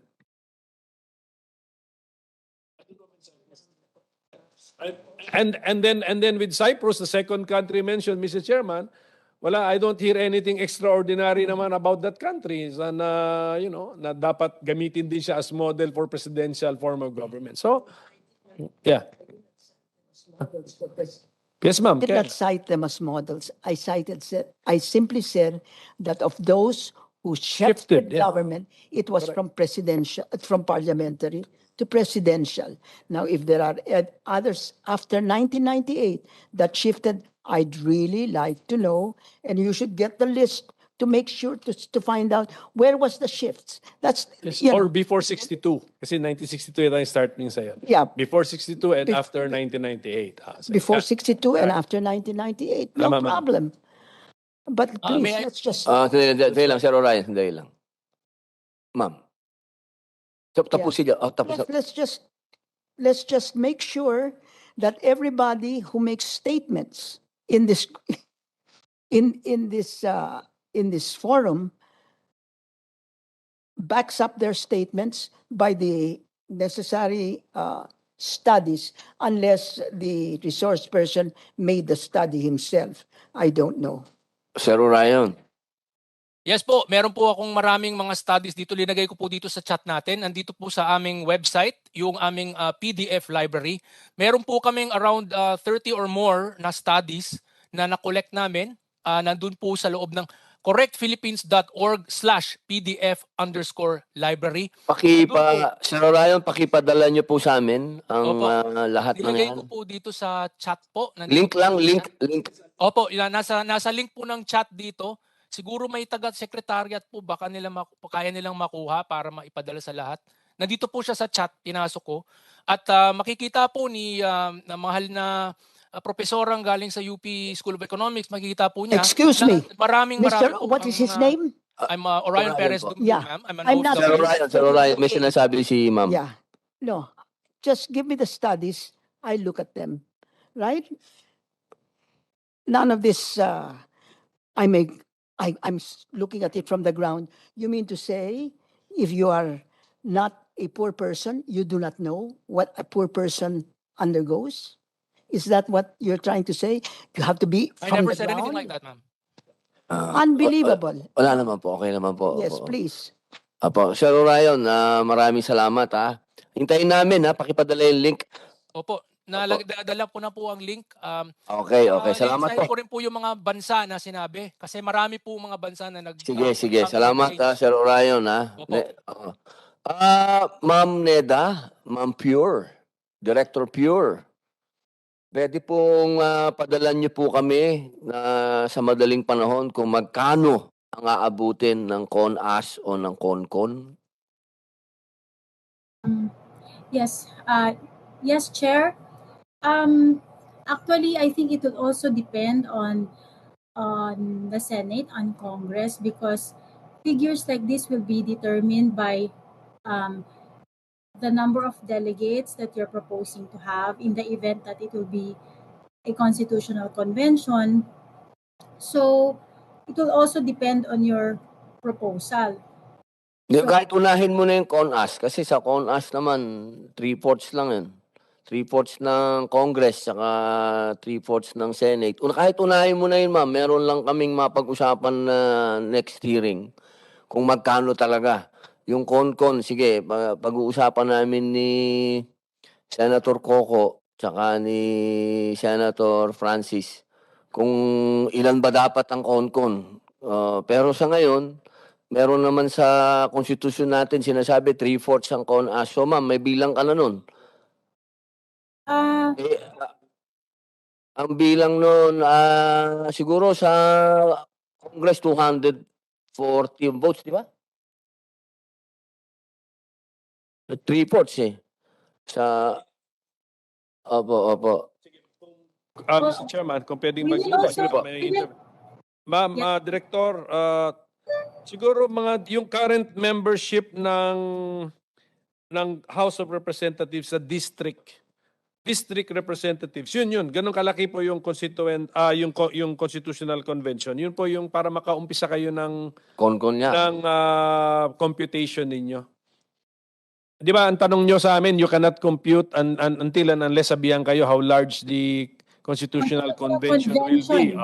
Ang guide natin dyan, yung number of district representatives sa House of Representatives. So para sa computation ko, 252 members.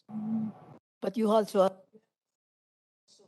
to Yes, ma'am. give them an idea of how long that is going to last. Yes, If it lasts, when the 1971 Constitutional Convention, whatever it was, how long did it last? 3 years siya. 3 years. 3 years po. 3 years. 71 to 73.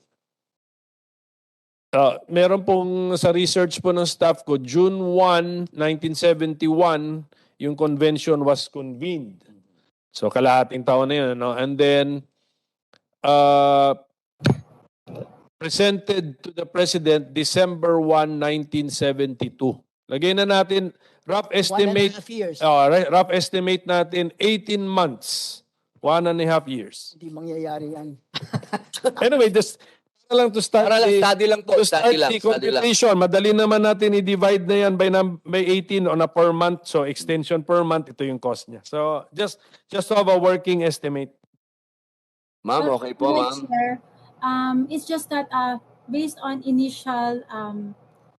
uh, initial research on the internet on some of the proposals that were submitted before by our lawmakers on creating or resorting to a con. There have been several, like for example, the House Bill of then our Congresswoman Senator Arroyo at that time, that was HB 486.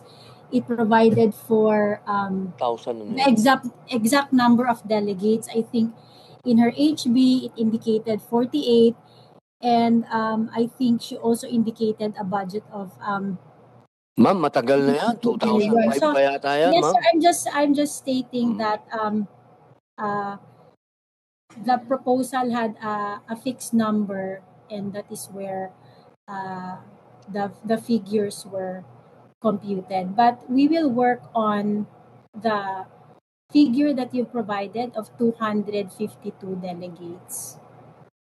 Oo. But yes, I would Okay naman na yun. Okay na yun, ma'am. Hindi naman tayo kailangan maging precise muna. Kailangan lang natin mag-work lang tayo sa malaman lang natin. Ma'am ha, hindi kita masyadong pahihirapan, ma'am. Ano lang. Para lang may mapag-usapan tayo, di ba? we'll try to look into that, sir, because it's also, as our resource person, Ma'am Winnie, also mentioned, it's also important to factor in the duration of the whole process. But okay, sir, we will look into that and we'll work on your request. Okay na yun, ma'am. 1.5 year. Ano na yun? Kunin na natin yung ganap noong 1973 Constitution. Kunin na natin yung ganap doon. 252 members, 18 months. Okay, ma'am? Ma'am Joy? Ma'am Pure? Sorry, Yes, sir. Yes, sir. This is noted. Pakilista mo na lang. 252 members, 18 months. Opo, kon yun. Hello, ma'am? Yes, sir. Okay na, ma'am. Okay. Maraming salamat po. Yes, sir. Okay. Masyado na po natin kinuha yung oras ni Professor Munsod. Meron pa po kayong gustong idagdag, ma'am? No, I just wanted to say how many legislative assistants will you give them? That has to be factored in. And then where will they be housed? That will Opo. have to be factored in. It's going to be a large Sum of money.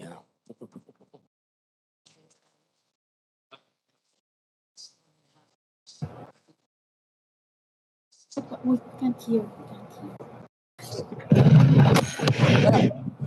Nung panahon ni ma'am, paki-off po yung inyong sound, ma'am. Ma'am Joy, yung pong paki-mute. Ma'am Pure. Sorry. Hindi, ma'am, kasi nakalagay doon, Joy. Naguguluhan ako.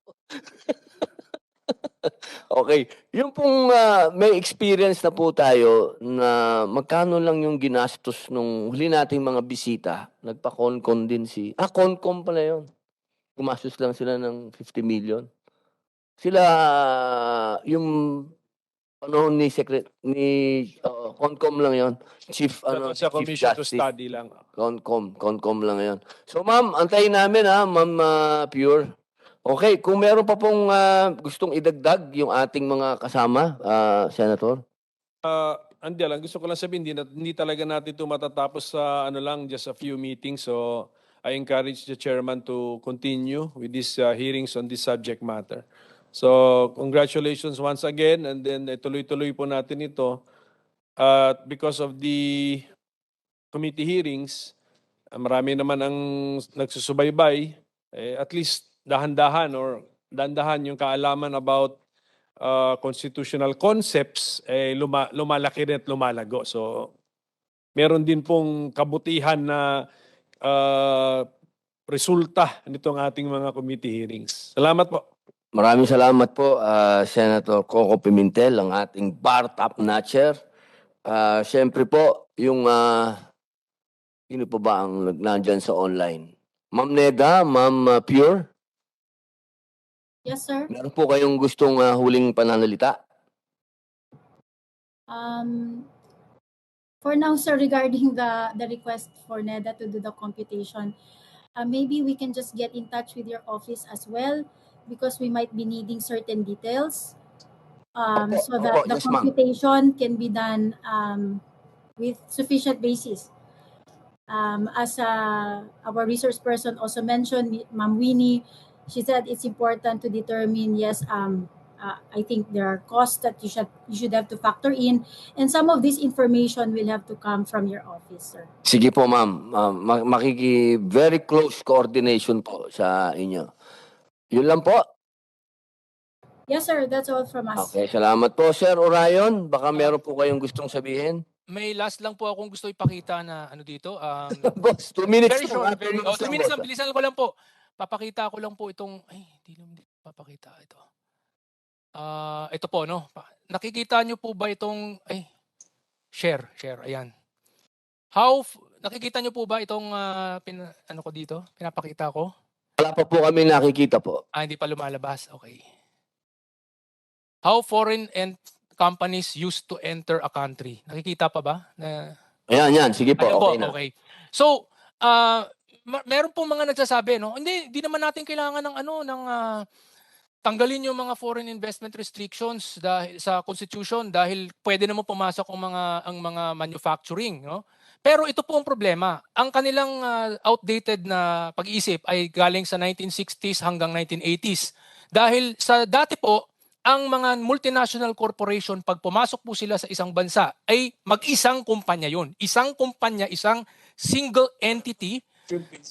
And it is listed as, it is categorized as a manufacturing company. Kaya napapasok siya, so okay lang.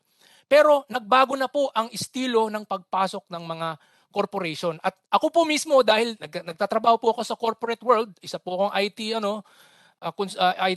project manager sa isang multinational corporation, nakita ko po na hindi na po sila pumapasok ng mag-isa.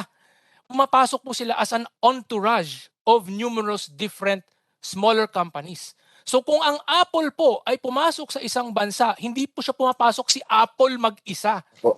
Pumapasok po si Apple bilang yung tagabigay ng general intellectual property guidance at saka yung mga governance ng paano ginagawa. Tapos may outsourced manufacturer usually na hindi si Apple, si Foxconn ang papasok. Tapos may ibang mga kumpanya, Deloitte and Touche, na accounting, ganyan, may HR management, iba-iba. Tapos may other ancillary companies. Ang problema po dyan ay dahil dito sa itong Article 12, Section 10, ito po ang nagiging rason kung bakit sila nag-iisip na mukhang hindi tayo sure kung baka nagbago bigla ang foreign investment negative list ng Pilipinas at baka yung isa sa mga subsidiaries natin ay hindi mapapasok. So kung may isang entourage tapos may isa o dalawa na hindi pwedeng ipapasok na kasama ng buong entourage, yung buong entourage ay hindi na lang papasok sa Pilipinas. So doon na lang po sila pumupunta sa mga bansa tulad ng Malaysia o sa ibang mga Vietnam, mga ganyan. Dahil sa kanila, bukas na bukas sila at wala po silang ganitong klaseng Article 12, Section 10 na nagsasabi na parang regularly magbubukas tayo ng bagong mga rekomendasyon para pagbawalin or pahirapan ang pagpasok ng ilang kumpanya depende sa kanilang sektor. Ito po yung tinatawag nating sword of Damocles. Pasok siguro kayo ngayon, pero baka mamaya may magbago ang ihip ng hangin at biglang mapasok ang sektor ng inyong kumpanya at baka masama kayo sa mga hindi pala pwede. So yun po ang rason bakit talagang kinakailangan tanggalin ang mga ito sa konstitusyon. Dapat sa legislation lang sana ito. At tayo lang po, kasi ang kaiisang bansa, mukhang sa whole world po yata, tayo lang po ang mayroong ganitong klaseng restrictions sa loob ng saligang batas. Yun lang po. Maraming salamat po, Ginoong Tagapangulo. Maraming salamat po. Maraming salamat po. Mag-review lang po tayo, no, patungkol doon sa final ni Senator Win Gatchalian. Yung sinabi po ng NEDA ni Sir Bien, wala silang contradiction. ang atin pong representative ng NSA, malinaw po na sinabi nila na wala, it will not affect the country. Kang amendahan po natin yon. Ang malinaw din po ang sinabi ng ating mahal na Profesora Munsod na sinabi niya, no need to amend. Wala, hindi na kailangan sapagkat ito ay kumpleto na. Ang dapat lamang ay harapin yung mga issue ng study nilang ginawa katulad ng political structure, yung corruption, yung maraming mga bagay na nakakaapekto diyan sa FDI. Meron po, tama po ba, ma'am? Okay. Sige po, ma'am.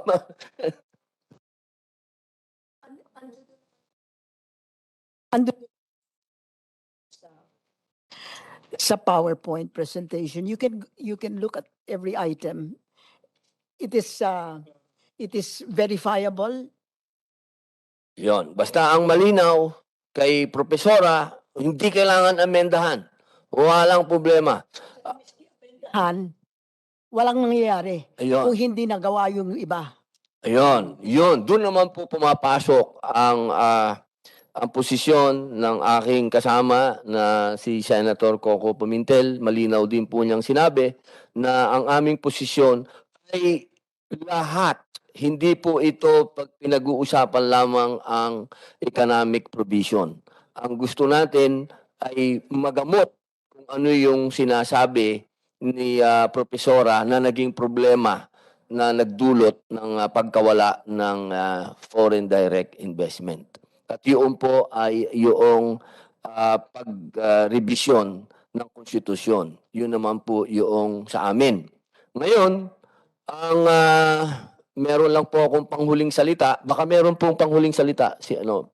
Ito lang po para po sa kaalaman ng ating mga nanonood kasi marami pong mga kababayan natin ang nanonood patungkol dito. Konting background lang po. Ako po ay hindi po ako, wag niyo po akong tingnan na baka ako ay ano na nangyari sa akin. Hindi po. Ito lang po ang istorya, no? Noong 1978, bunga po ng 1973 Constitution, nagkaroon po tayo ng interim batasang pambansa. At noong 1984, naging elected na po. At kasama po dyan ang tatay ko, si Assemblyman Roy Padilla Sr. At nagbunga po nito, parliament po sila nan. Unicameral po sila niyan. Wala pong Senado, walang Kongreso, iisang body lang po sila, mga mahal kong kababayan. At noong 1986, bunga po ng parliament na to, diyan po sinasabi natin nagkaroon ng people power. Yan po nagbunga dahil doon sumikat yung mga tinatawag natin na iniskandalo na si Presidente Ferdinand Marcos ng kanyang mga medalya, ng kanyang mga hidden wealth, dyan na po naglabasan yon. At siyempre, bunga po nito, nagkaroon ng snap election at nagkaroon po ng people power, nagkaroon po ng 1987 Constitution.